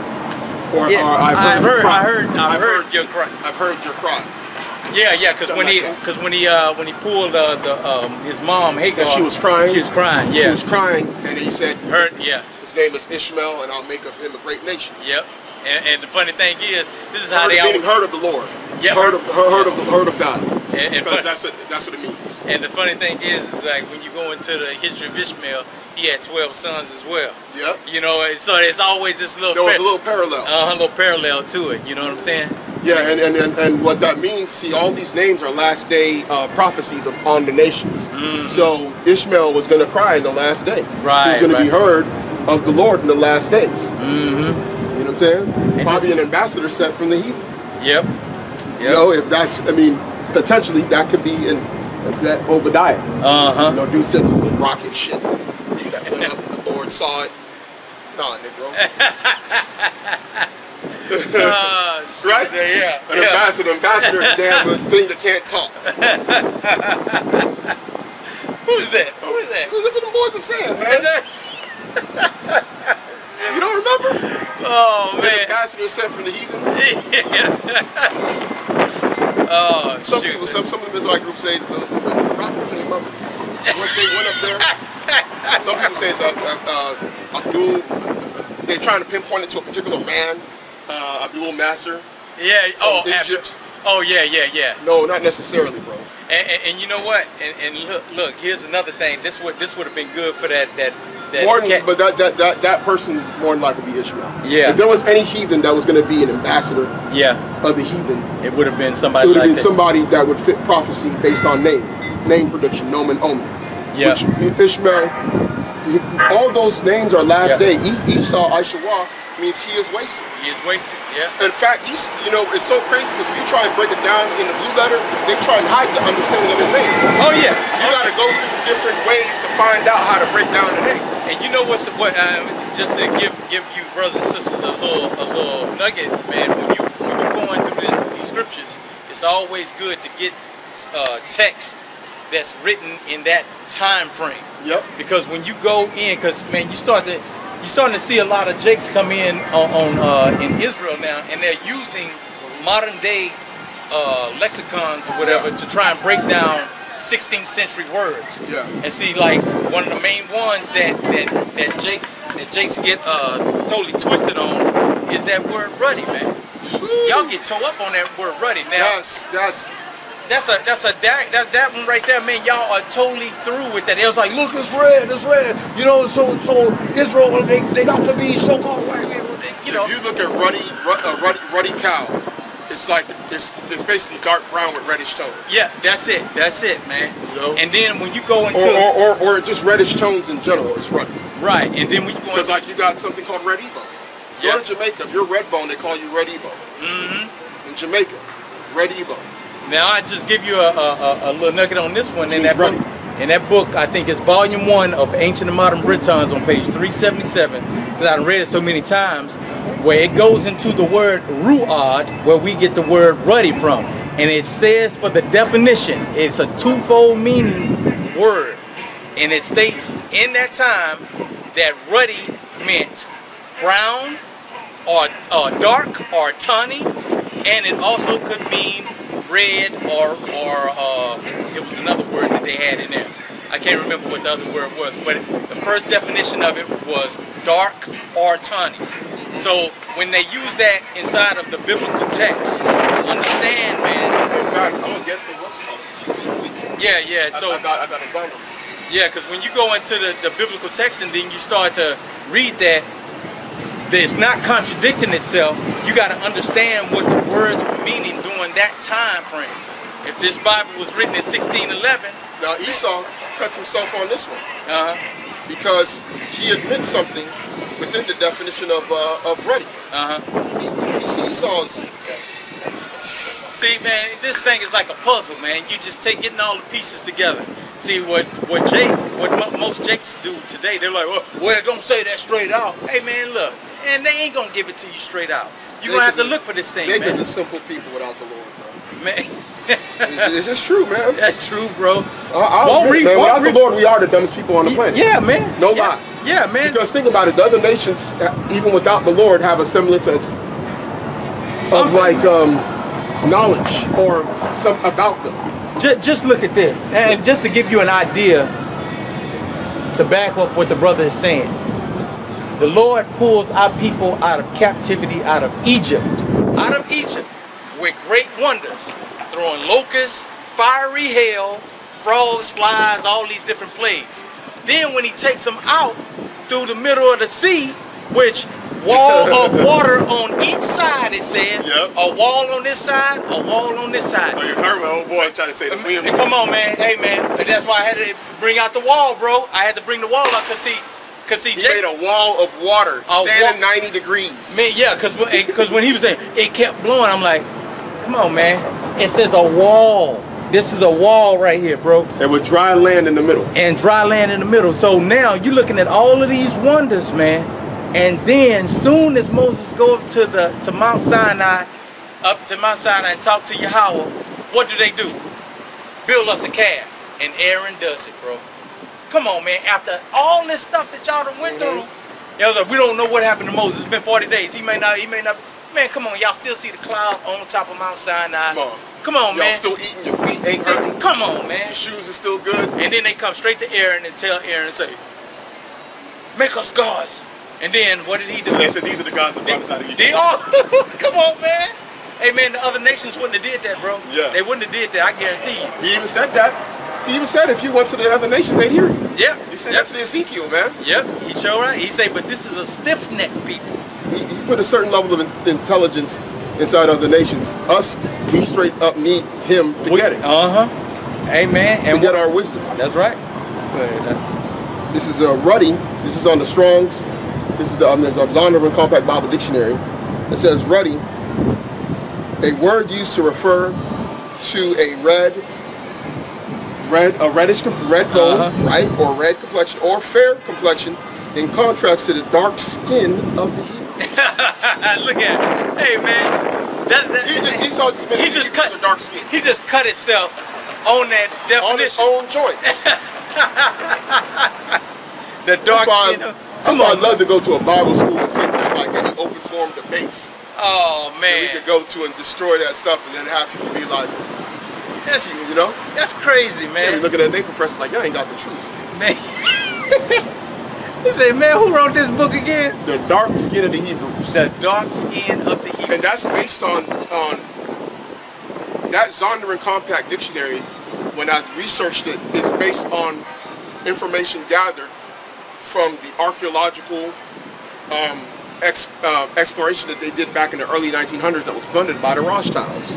Right. Rothschilds during the time of the Ottoman Empire, during the time of the Mandatory Palestine, when they were able to get extra control after World War I, sent archaeologists of their own people to dig up bones, relics, and all that stuff, and they used that information to create this Bible dictionary, which they had other ones, Smith's Bible Dictionary, but if you look up, all of them are using some of the same sources from those archaeological findings from back in the early 1900s. And even they came with that conclusion, that the Hebrews are dark-skinned. Now, I'm going to ask you, are those Israelis dark-skinned people? Absolutely not. So how are they the Hebrews? How can they be? How can they be? Now, hey, look.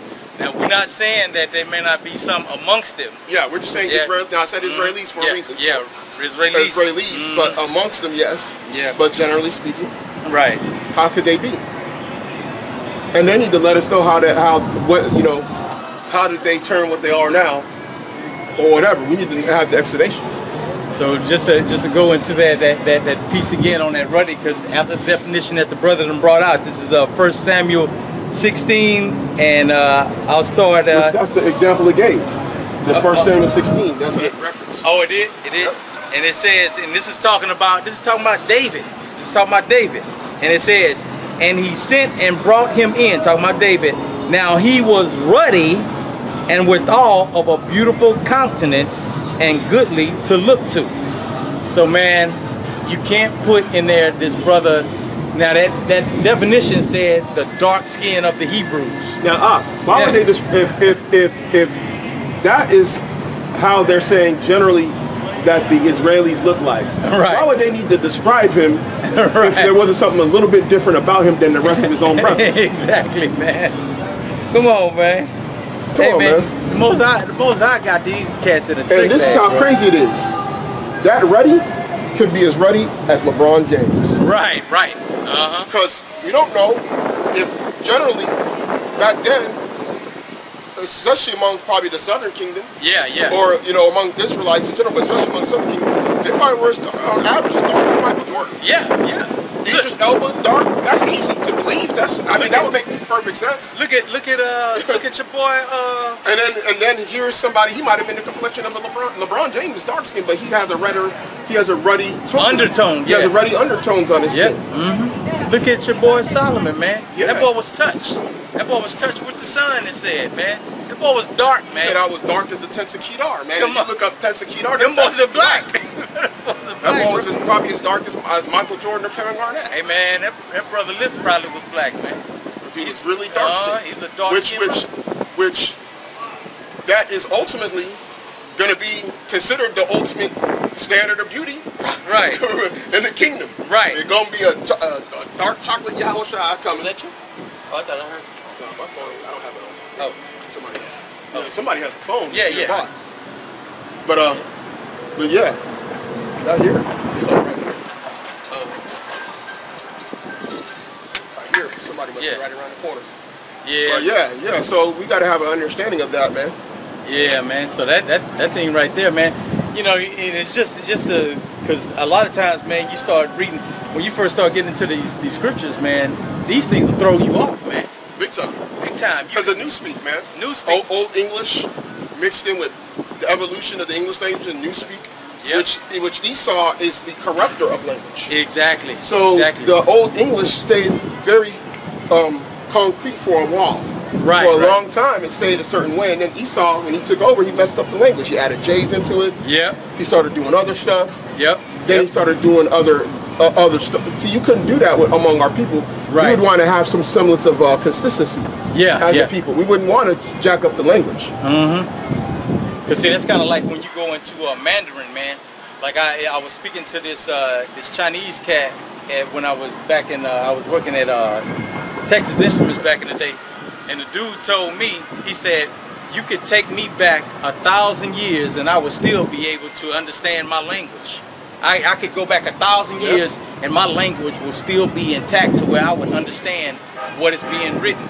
You take us back 1,000 years, man, and we understand, we reading English, bro, you out of there, bro. That medieval English sounds completely different. That stuff is different, bro. You wouldn't have a...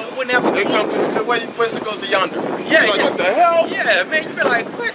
I don't know what you just said. Man, what is... Man, they look at you, they kill you, bro. Man. You start talking to them, like, man, we don't know this guy. Put him to death. Yeah, exactly. You know? And you're looking at the evolution of name changes, like I did. Matthias. Yeah, you used to be at one point you could see English. Come on, man. English Matthew's name was Matthias at one point. Yeah. Then they changed to Matthew. Or it says that they'll just change even some of the English names. Oh, Jacob. Jacob used to be James. Yep, exactly. Because the name James actually came from the word from Jacob. So now you're looking at a person. Look how Esau just told it whatever he touched. Jaime came from Jacob too. Hey man, so many different variations. Because Jaime is James for Spanish.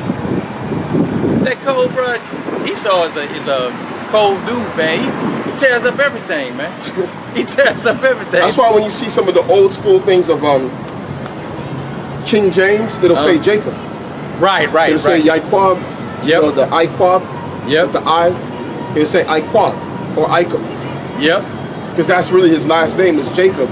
But because of the English and the changes over time, it became James probably by that time. They probably just switched over to James. And check this out, like King James, his last name was Stewart, but then when you go back into that last name Stewart, it was originally Stickwart. Yeah. And I was like, man, you see how it's it's like everything changes up, man. It's like everything changes up. And then his family starts off from a group called the Fitzallens, the original, because they were only stewards because they were stewards of the Bruce house. Yeah. Because your name was based on what you did. Yeah. So his father's line were stewards of another house. Yeah, because it was Bruce.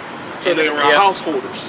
They basically managed the house, maybe their businesses. Yep. Things like that. And that's how they got their last name. That's why Smith was a last name just given to a person that was a Smith. Yeah. So it's like, yeah, you go to that Smith, go to John Smith over there. Yeah, and his last name became Smith. John Smith. Yep, that's right. Like Colin Cowherd. You probably know him from TV. His people, he probably doesn't know, he's a pretty intelligent dude. But his people came from Great Britain, and his forefathers were cowherders. Oh, look at that. That's how his last name now is Cowherd. Yep. People be looking at that, that's a weird last name, but it makes sense. And he's probably he's definitely a family of people that were cowherders. Now, whether they were Jakes that were cowherders or Edomites that were servants of Jake, we don't know. Right, but he's definitely, he even talks about how he's he knows how his people came from England. His mom is actually English, but his dad's side migrated over here back in the probably maybe 1800s. Yeah. It's amazing, man. You still start looking at a little history, man. That's what our people gotta do, man. We gotta start reading more, man, and start understanding, man. People, you go over to these other nations, man. They tell you everything they want about. You ask them about something, it's like, oh yeah, let me tell you about my people. Yeah. Man, you come over here, man. So it's something about Jake, though. So I asked my old man, I'm like, trying to tell me history before 1900. He ain't know nothing. Man. All he knows is British colonialism, the Igbos warring with the British, which was the last tribe that was taken down in West Africa was the Igbos. Yeah. This is documented in the 1900s, as far as by the British, not the other empires and slave trade. We're talking about when neo-colonialism came, they were the last group of people. And all he knows is that time, a little bit about those wars, then the establishment of Nigeria, that's it. Right. Anything before that, he don't know nothing about 1800s for nothing. Because you know what's so cold, man? The Most High gave us a history up to Yahawashi, all the way up to, I take that back. All the way up to 96 AD with John at Isle of Patmos. He gave us him all the way and from the beginning of time. Yeah, till 98 AD. Till at least written. At least written. Yeah. So yeah, you can say 4,000 years because 4,000 years ago was probably the time of Right. Abraham. Well, as far as written, you got to go to like what, 1500. About 1500. Yeah, about 1500 BC. And then when you go into the time of the Renaissance, when Esau came back, and that's around about 1453, somewhere around that time, Jake was ruling in all of that time frame, man, from 193 with Septimius Severus all the way till the Renaissance of around 14 when the Ottoman Empire came in and took probably a little bit later, because when you look at the Constantine, the edict with Constantine, and then also the Diocletian persecution, because the Diocletian persecution was 300s for like 10 years. From 303 AD to 313, it was a 10-year persecution on the church. Then in 313, they had an edict. Oh, yeah. Because I know your brother's right about the rise, because the rise initially occurred internally with with Septimius Severus and some of the slave revolts. Yeah. There's a lot of slave revolts. In fact, there was Spartacus. Yeah, because when you really look at it, like when you're looking at the beginning, a bunch of slave rebellions. Yeah, it's a bunch amongst the Jake. That was oppressed. Because when you look at the history, and the reason why I say that 193, when Septimius Severus came in, Esau's kingdom did not just start right there. It didn't go down. It was a gradual thing. Even with Esau coming back into power in 1453, Jake was still ruling all these different lands, and then they systematically came in and started to wipe them out. Now, keep this up. It's good that you brought that up, because Esau actually had to change up a lot of stuff militarily, and that's when he started trying to deal with the barbarians and being like, look, we're going to start treating you better, and we're going to allow y'all to be in the military and give y'all land and things like that. So it changed up a lot of stuff. Right. You know, because when you go into the, the tetrarchs, Yeah, They had the Tetrarch statue over there in Italy. Yeah. And it's 4 Jakes. It's 4 Jakes on that. That's right. And that was before the complete fall of Esau. Because they was trying to placate and be like, we're gonna, and they started putting Jake in power positions. Yeah. It's amazing, man. That's why that history. Just like they try to do now.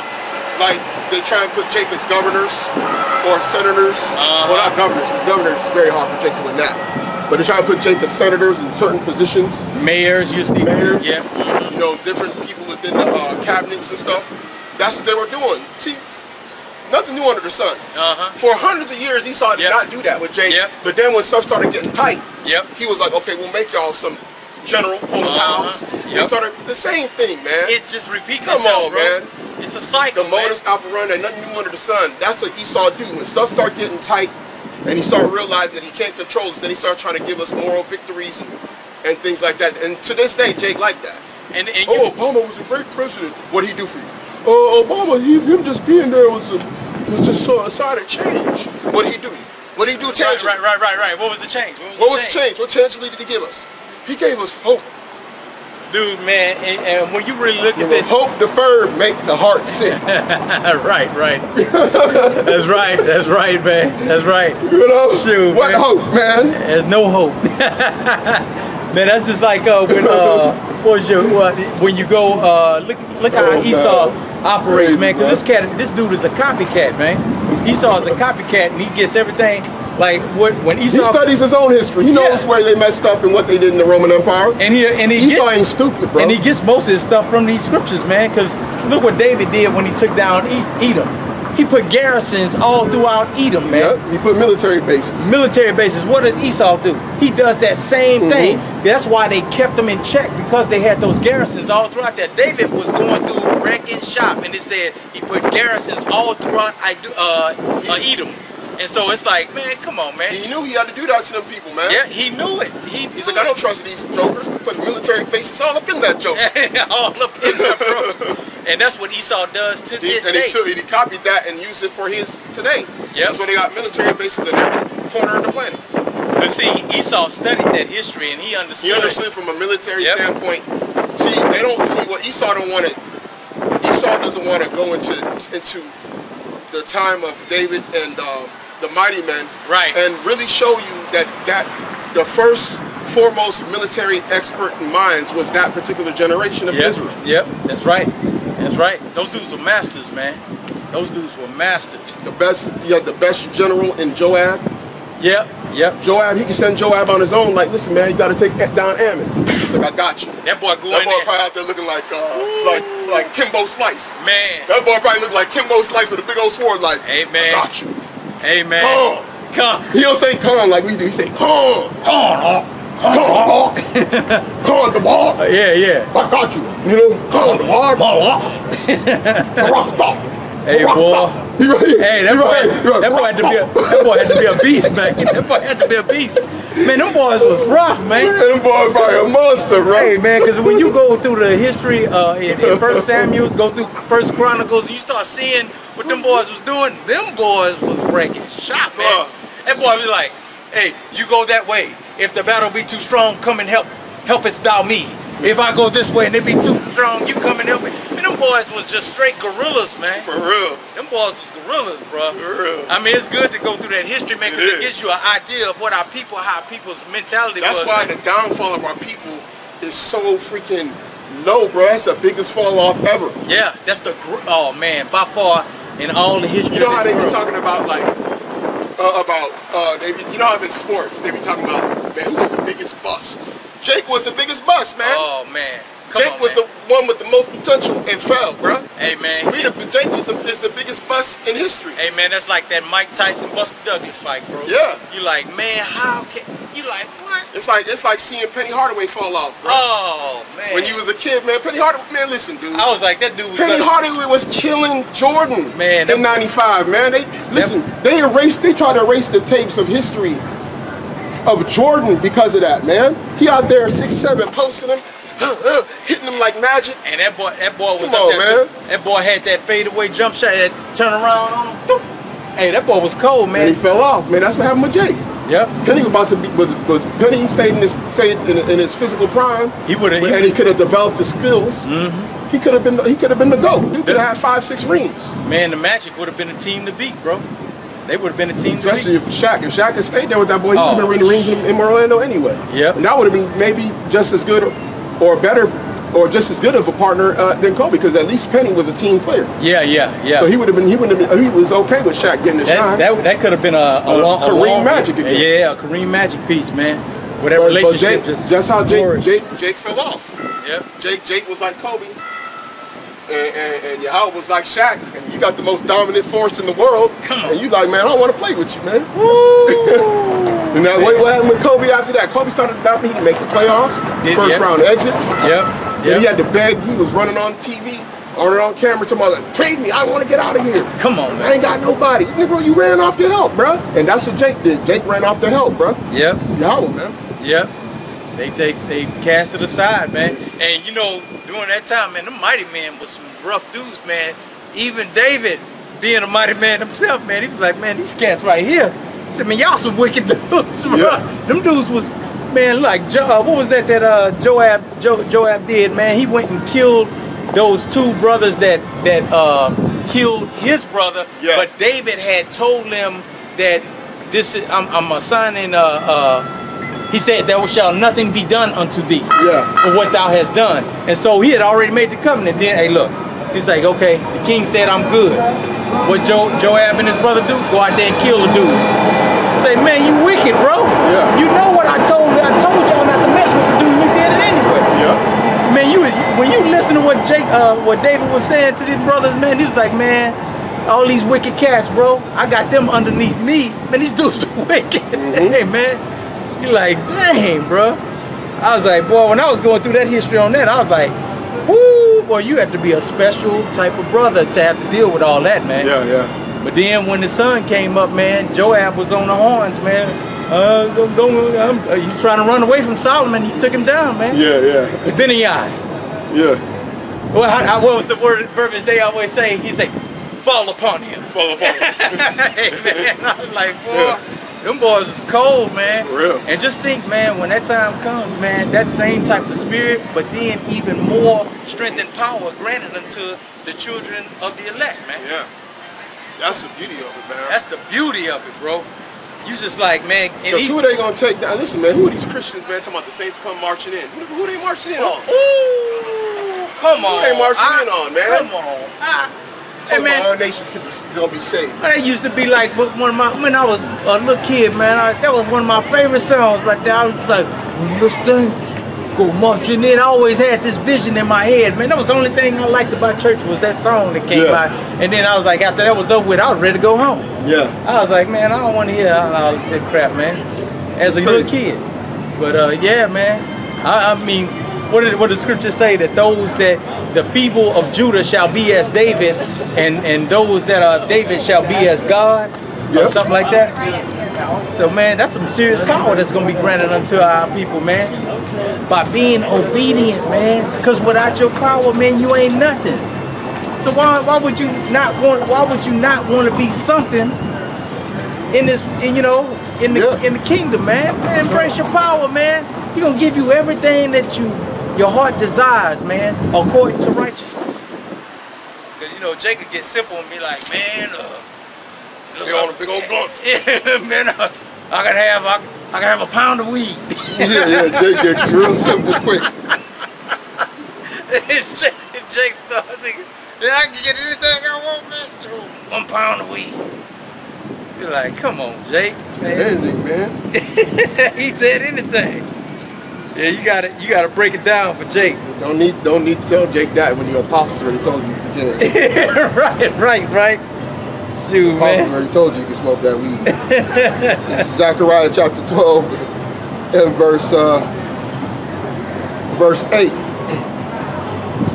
In that day shall Yahweh defend the inhabitants of Jerusalem, and he that is feeble among them at that day shall be as David, and the house of David shall be as God. Come on. As the angel of the Yahweh before them. As the angel of Yahweh before them, man. So that, hey, man. Wait, hold on. Come on. Another one. And it shall come to pass in that day that I will seek to destroy all the nations that came against Jerusalem. Uh-oh. There go your separation right there again, man. So All nations is going to be saved or destroyed. Come on, man. And that same day when he basically gives these men this power, he's also going to, in that same day, put the hand on the nations. Hey, man, you know what? It's kind of like an algebra problem, man. When you go in there, you say A plus 5 equals 7. And then you understand that. And you figure the rest of it out. And figure the rest of it out, man. We'll give you A or B and you can figure the rest of it out. That's what that is. When that power gonna be granted, they shall be as God, man. And he gonna destroy them nations. Who you think he gonna do it with, man? It's gonna be done by those Israelites who the power is given to. It's a simple algebra problem right there, man. Come on, man. Amazing. Simply amazing.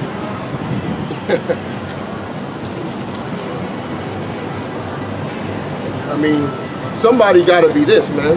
Now, you Christians, if you believe that that's, and now he told you, he's showing you that it's going to be the Israelites, right? So if you're a so-called Christian, and you believe that the so-called Jewish man is an Israelite, then he's going to be the one that's going to raise up doing that. Right. So do y'all trust? And look, they don't trust. Y'all don't even trust them. You even got your boy Blackstone, your boy Dave. What's his name? Yeah, Jacob Blackstone. From Blackstone man. Intelligence. He don't even trust them cats, man. So, but if he's a Christian, he'd have to believe that they're gonna rise up and be the ones who. And see, Jake know. Hey, Jake from Blackstone know, man. That dude know, cause see he kind of gets fumbled in his words when he starts to make certain statements like that. Because he know it doesn't add up, and that dude is intelligent enough to know that's not what's going on, man. But that boy still can't let go of that American pride. He can't. That Babylonian pride. He still believes in it, man. He believes in it. Believes in them and the stuff that they did to us, man. Right. Even if he says no, I'm not. That was a bad point in our history. But you did nothing to rectify it, man. Yeah, right. If it's so bad, how come you can't get together with your other people that feel so bad about it and do something about it? And see, and that seems to be the debates with these college professors, like back in the day when you had that boy, oh man, it's that Canadian intellectual. He went up against Eric Dyson, and those two were going back and forth, and Dyson he dropped a point. He say, man, you benefiting from that privilege, man. You have that Edomite privilege and you benefiting from that, bro. You know? You're not gonna give up that privilege and then he's gonna try to come back and say, no, what privilege do I have? Yeah. I had to work hard for this. Man, look here, man. Jake could do the same thing that Edomite does and won't get an inch higher than where he was from when he started, man. So I got something for you. This is Isaiah 42 and 22. But this is a people robbed and spoiled. Come on, man. They are all of them snared in holes, and they are hid in prison houses. And they are for a prey, and none delivereth for a spoil, and none saith restore. Come on, bro. Man. Right on point, man. Right on point. Man, I used to watch them debates, man. I get so upset with them cats, man. I be like, man, these dudes are so arrogant in their piece, man. What kind of privilege do I have? Bruh. Yeah, they're even trying to push a narrative. I think I've been seeing, I saw that a couple years ago. Black male privilege. Oh, I tell you, man, this day, man, it's so crazy, man. It's so crazy. You got black feminazis also saying that's true. Man, all your kinfolk ain't all your skinfolk ain't your kinfolk. Right. That's basically what the gospel says in so many words. That's what it's saying. That's right. Shoot, he let it be known with his people straight up, man. Should be about done. Yeah, I guess we got a little bit. Let's see what else we got. Yeah, man. Anybody's asking any questions on that? No, I'm trying to think about another.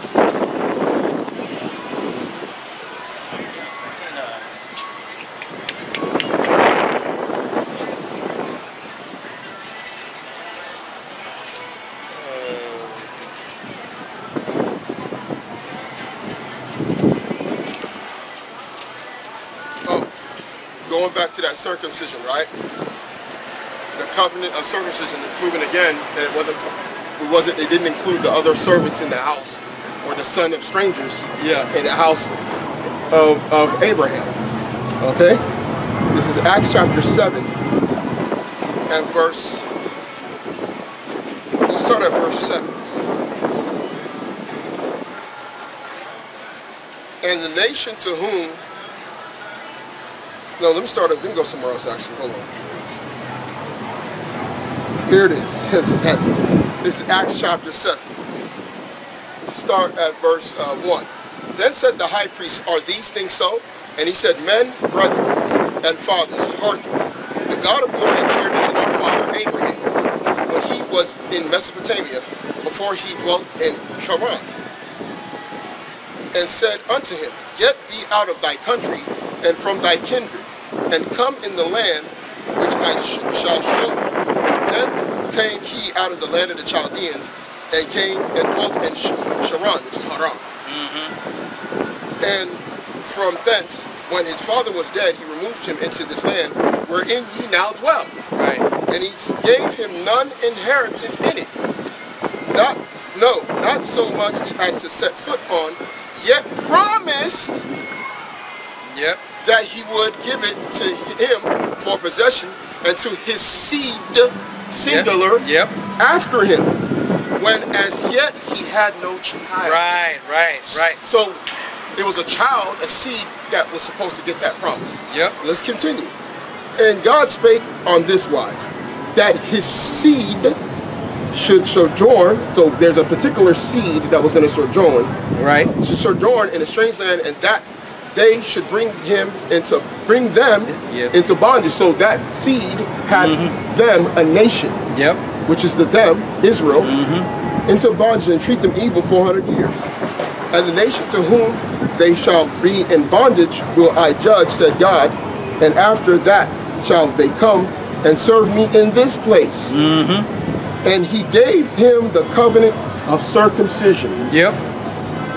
And so Abraham begat Isaac and circumcised him the 8th day.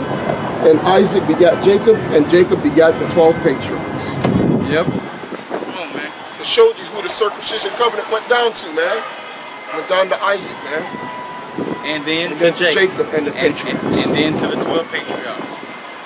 But then Jacob still go into Genesis and say, well, those servants were circumcised. Man, look, Ishmael was circumcised. Hey, man, he ain't got nothing to do with this. Why you, come on. That's a cold cut. It's a cold cut, man. That's a cold cut. You see it, man. Most High so cold with these words, man. He put the word circumcised in that verse just to let you know. 2 words. He said the servant of circumcision.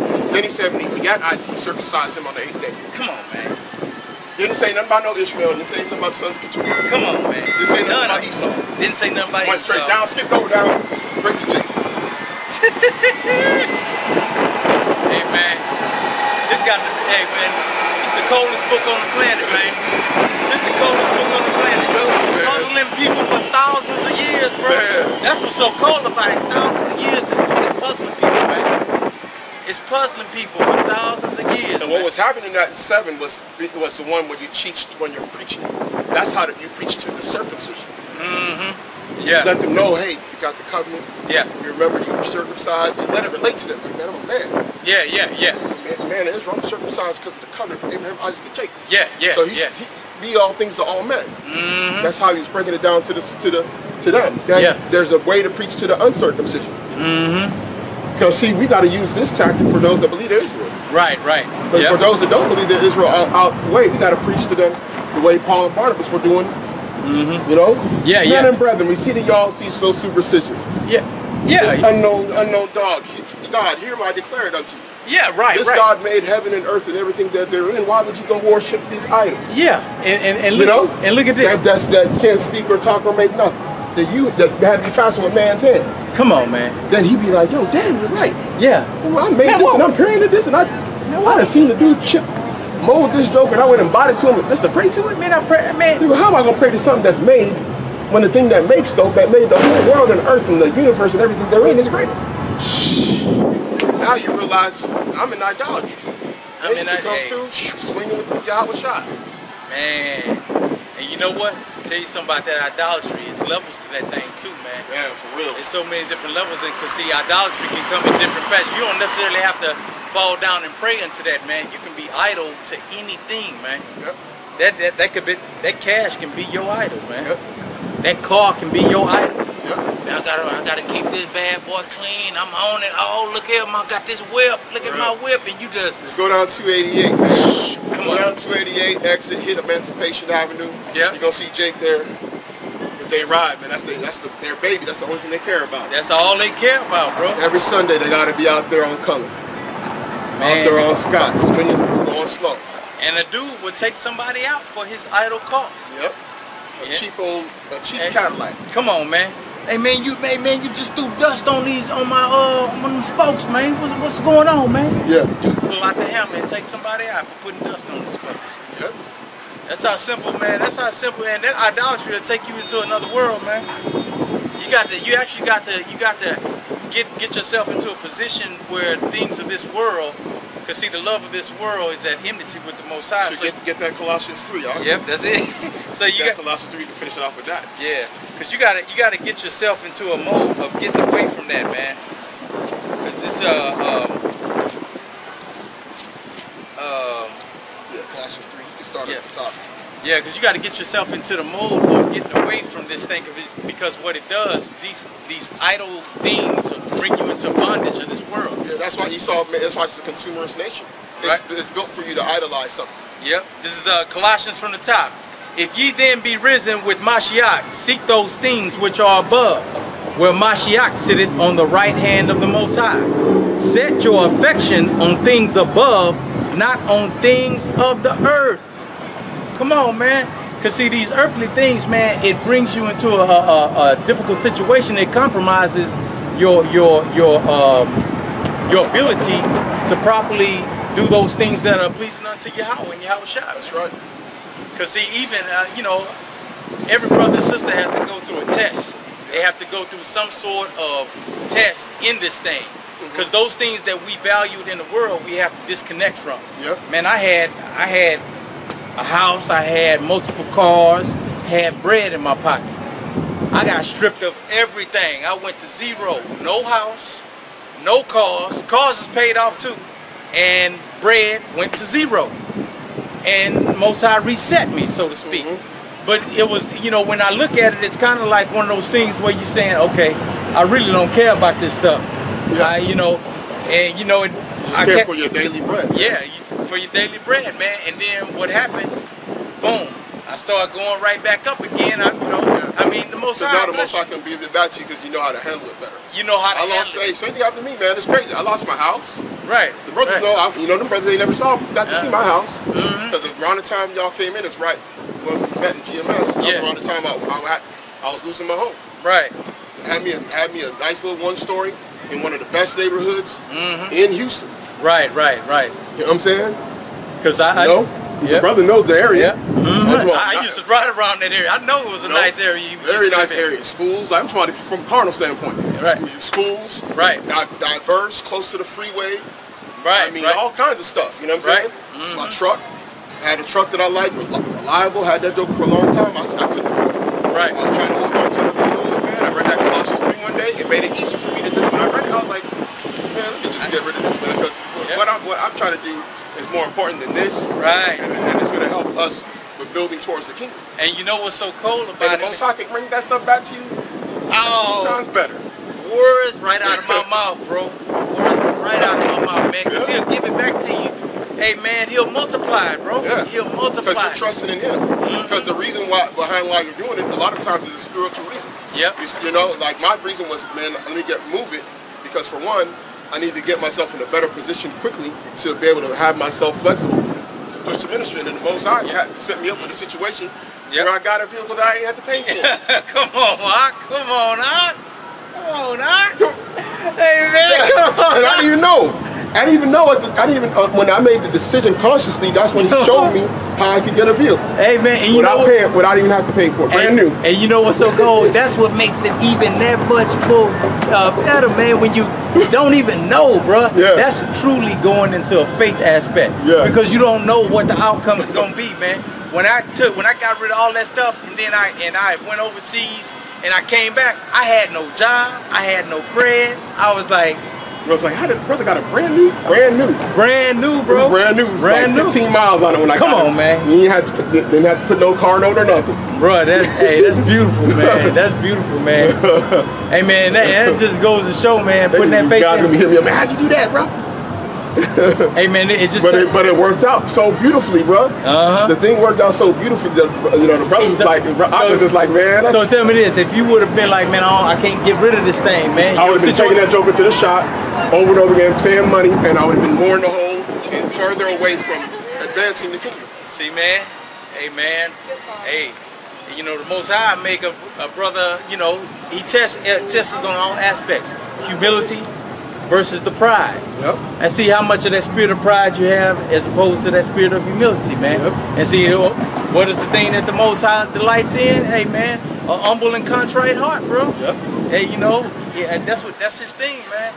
And so those things, man, a lot of times it be us, you know, our decisions that put us in certain situations. Yeah. You know. But he always tries to give you an outlet. What he said, the Most High is able to deliver them that are from their temptations. Yeah. Deliver them from their temptations, bro. Yeah, that's right, man.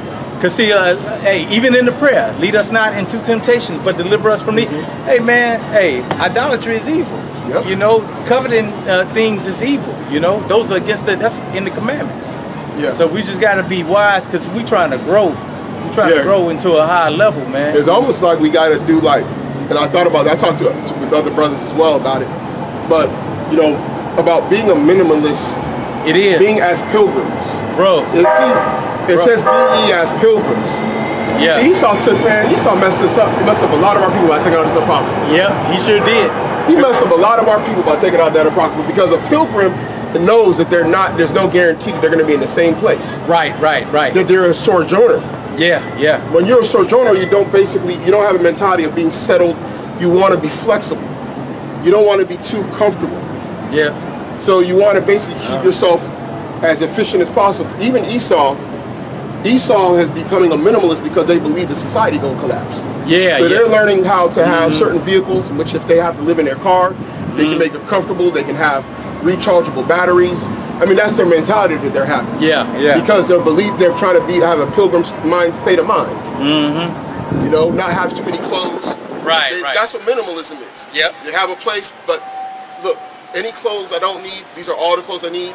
You have a certain amount of shirts, a certain amount of this, certain amount of that. You know? Yep. And you just stick to it. You don't go to the store and keep buying it over and over again. Right. And people spending half their paycheck at Galleria or Nordstrom's Rack or whatever, buying clothes, buying shoes. You know how many people budgeted Jordans, man, buying 8 to 10 Jordans a year at $200 a pop? Man, come on, man. When you could just go get you some shell toe Adidas. Yeah. Go get you some something real comfortable, man. Yep, that's right. Go to the outlet, go get you some Reebok Classics 2 for $50 or whatever they got. Yep. Shoot, and the older you get, man, you start. The older you get, you realize how immature, it's not worth it. It ain't worth it, man. You know what I mean? It's just like that's something, man. My head hurt just thinking about some of the money I blew on, bro. Oh man, come on, man. And that's the thing, man. Is we make mistakes in the past. We're supposed to learn from those things and just keep on elevating. Because it's life experience. Because see, the older you get, you're supposed to be able to relay that information to somebody younger than you and be like, hey man, look, this, that. You know the reason why that is though? Because we've been devalued, man. When you're esteemed as earthen pictures, man. Yeah. And you are likened unto fine gold, and you know that deep down inside you're supposed to be likened unto fine gold as an Israelite man. Even when you're in the world, you internalize that stuff, man. That's why you got to wear chains. Right. Listen, man. Come on, bro. Spiritual peace right there. Rich the Kid, a rapper. Rich the Kid, rapper. He's one of the biggest young rappers. I keep up with the music industry because I have family that's in the music industry, and then also we got to know what's being fed to the younger generation. Right. And I don't know what song, I forgot the name of the songs he had, But all I know is that he had some major hits in the last 12 months. Right. And he's young. The dude got chains, money. He making a lot of money. He got robbed. He got robbed at his girl's crib in LA. Beaten, got pistol whipped. Him and his girl got pistol whipped. Supposedly they even beat up the dog. Luckily they didn't kill him. He in the hospital, man. But he was an easy mark because he had that money, man. He valued those things, and somebody wanted to covet it, like the brother was talking about. Somebody else coveted what that was his and wanted to take it from him, and they did. Right. See? And a lot of you young Jakes, y'all gotta impress these. You gotta impress the BAWs, man. Yeah. The Black American woman. Not talking about the Israelite woman that's repentant. Don't get offended. Yeah, right. But you gotta, if you want to impress the BAW, you gotta, right? You better be. Yeah, you better be balling, man. You better be coming up, going and buying the bottles of rosé. Listen, man, let me tell you something. A lot of you Jakes gonna be at this Pure Club and Lounge, and I know why tonight. Not tonight, but next week, because they got some big time Instagram thought model that's gonna be over at this spot. I think next week. I keep up with it because we gotta know sometimes what's going on. Sometimes when you're over here, you got to know what's going on in the city. And I happen to see it somewhere on somebody, somebody from Houston that I know locally. I follow on Instagram. Yeah. That I know, and I seen him put the little ad up of this girl coming through. And I'm like, man, how many of you guys is going to go to the Galleria next week? Come on. Y'all going to go buy Versace, Gucci. Y'all right going to be rocking them. Y'all going to spend $1,000 on some Margielas. Y'all niggas going to go to the exotic car rental, go get you a Lamborghini that y'all gonna spend $500 for 3 hours to rent. Y'all gonna go get your nicest chain and watch. You niggas gonna be out there going to go get some new everything, some new fresh gear, and it's gonna be dozens of y'all competing for the attention of that one woman. That's y'all's idol. And best believe, and she gonna be looking at you in the she gonna be bringing the entourage gonna just follow her. She don't have to bring nobody, because those other Instagrams are gonna, oh, she gonna be here, I need to be there. They're gonna be hitting her up. Yeah. Like, oh girl, you in town? Okay. And they all gonna be in there, y'all all gonna be competing. Some of y'all gonna get lifted up and drunk, and then y'all gonna be upset when she ain't hollering at you, when she's hollering at somebody else, and then you gonna get into a fight with that dude. And it'll cause a whole lot of drama. You know the drill with Jake, man. We was in there, bro. We used to be those dudes. We used to be those dudes trying to get attention for some BAW, bro. Man, come on. Some Jezebel. Some woman.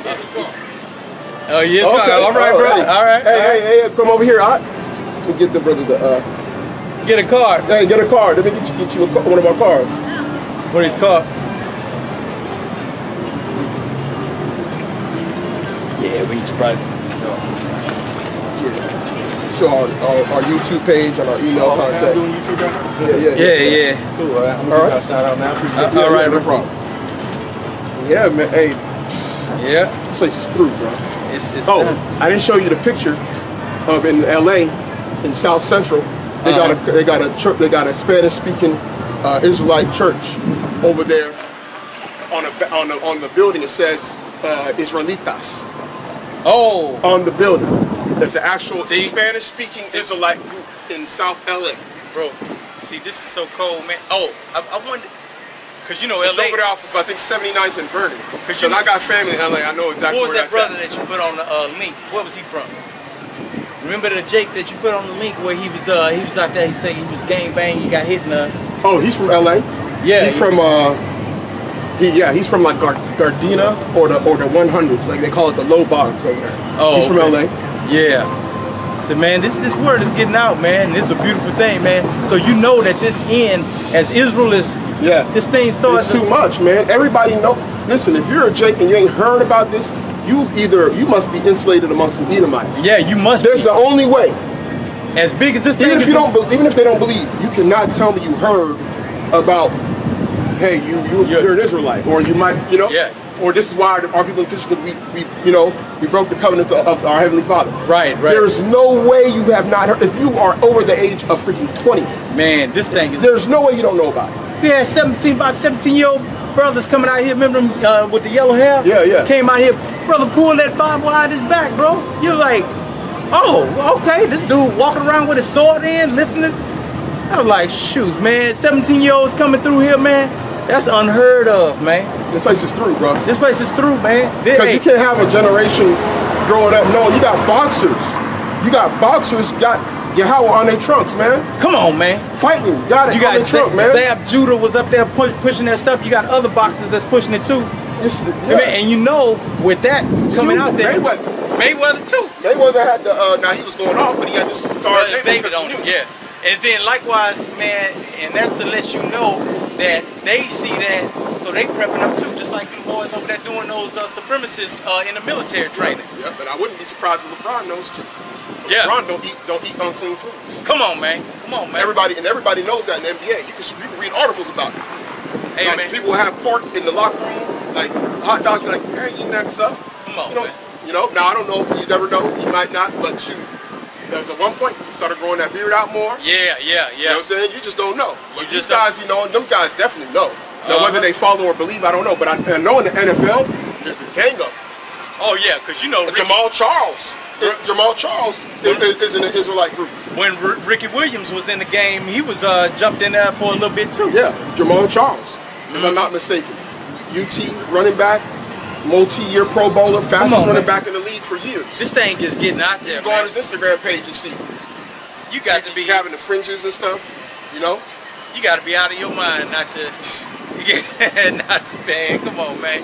This stuff is blowing up, man. Even just our people knowing that is actually an opportunity for us to preach to them the gospel. Right. Even easier. And it's a big time marker for the times. He says, "For the I and thy people are set for signs and for wonders in Israel." So, man, just by us coming up like this here, man, it's a sign, bro. Yep. When it's coming out, I mean, brothers coming on the corners is a sign, but then the waking up of our people, that's a great sign right there. It is. Because they're slumbering out of that sleep. Then the gospel is going to be the ultimate enlightenment of that. Right. And that's when you're going to start to see all those, when the brothers was talking about back in the day, talking about we in a time of Acts. No, bro, we ain't in no time of Acts. Yeah. I don't see nobody over here healing with touches and doing that, this, that, and the other.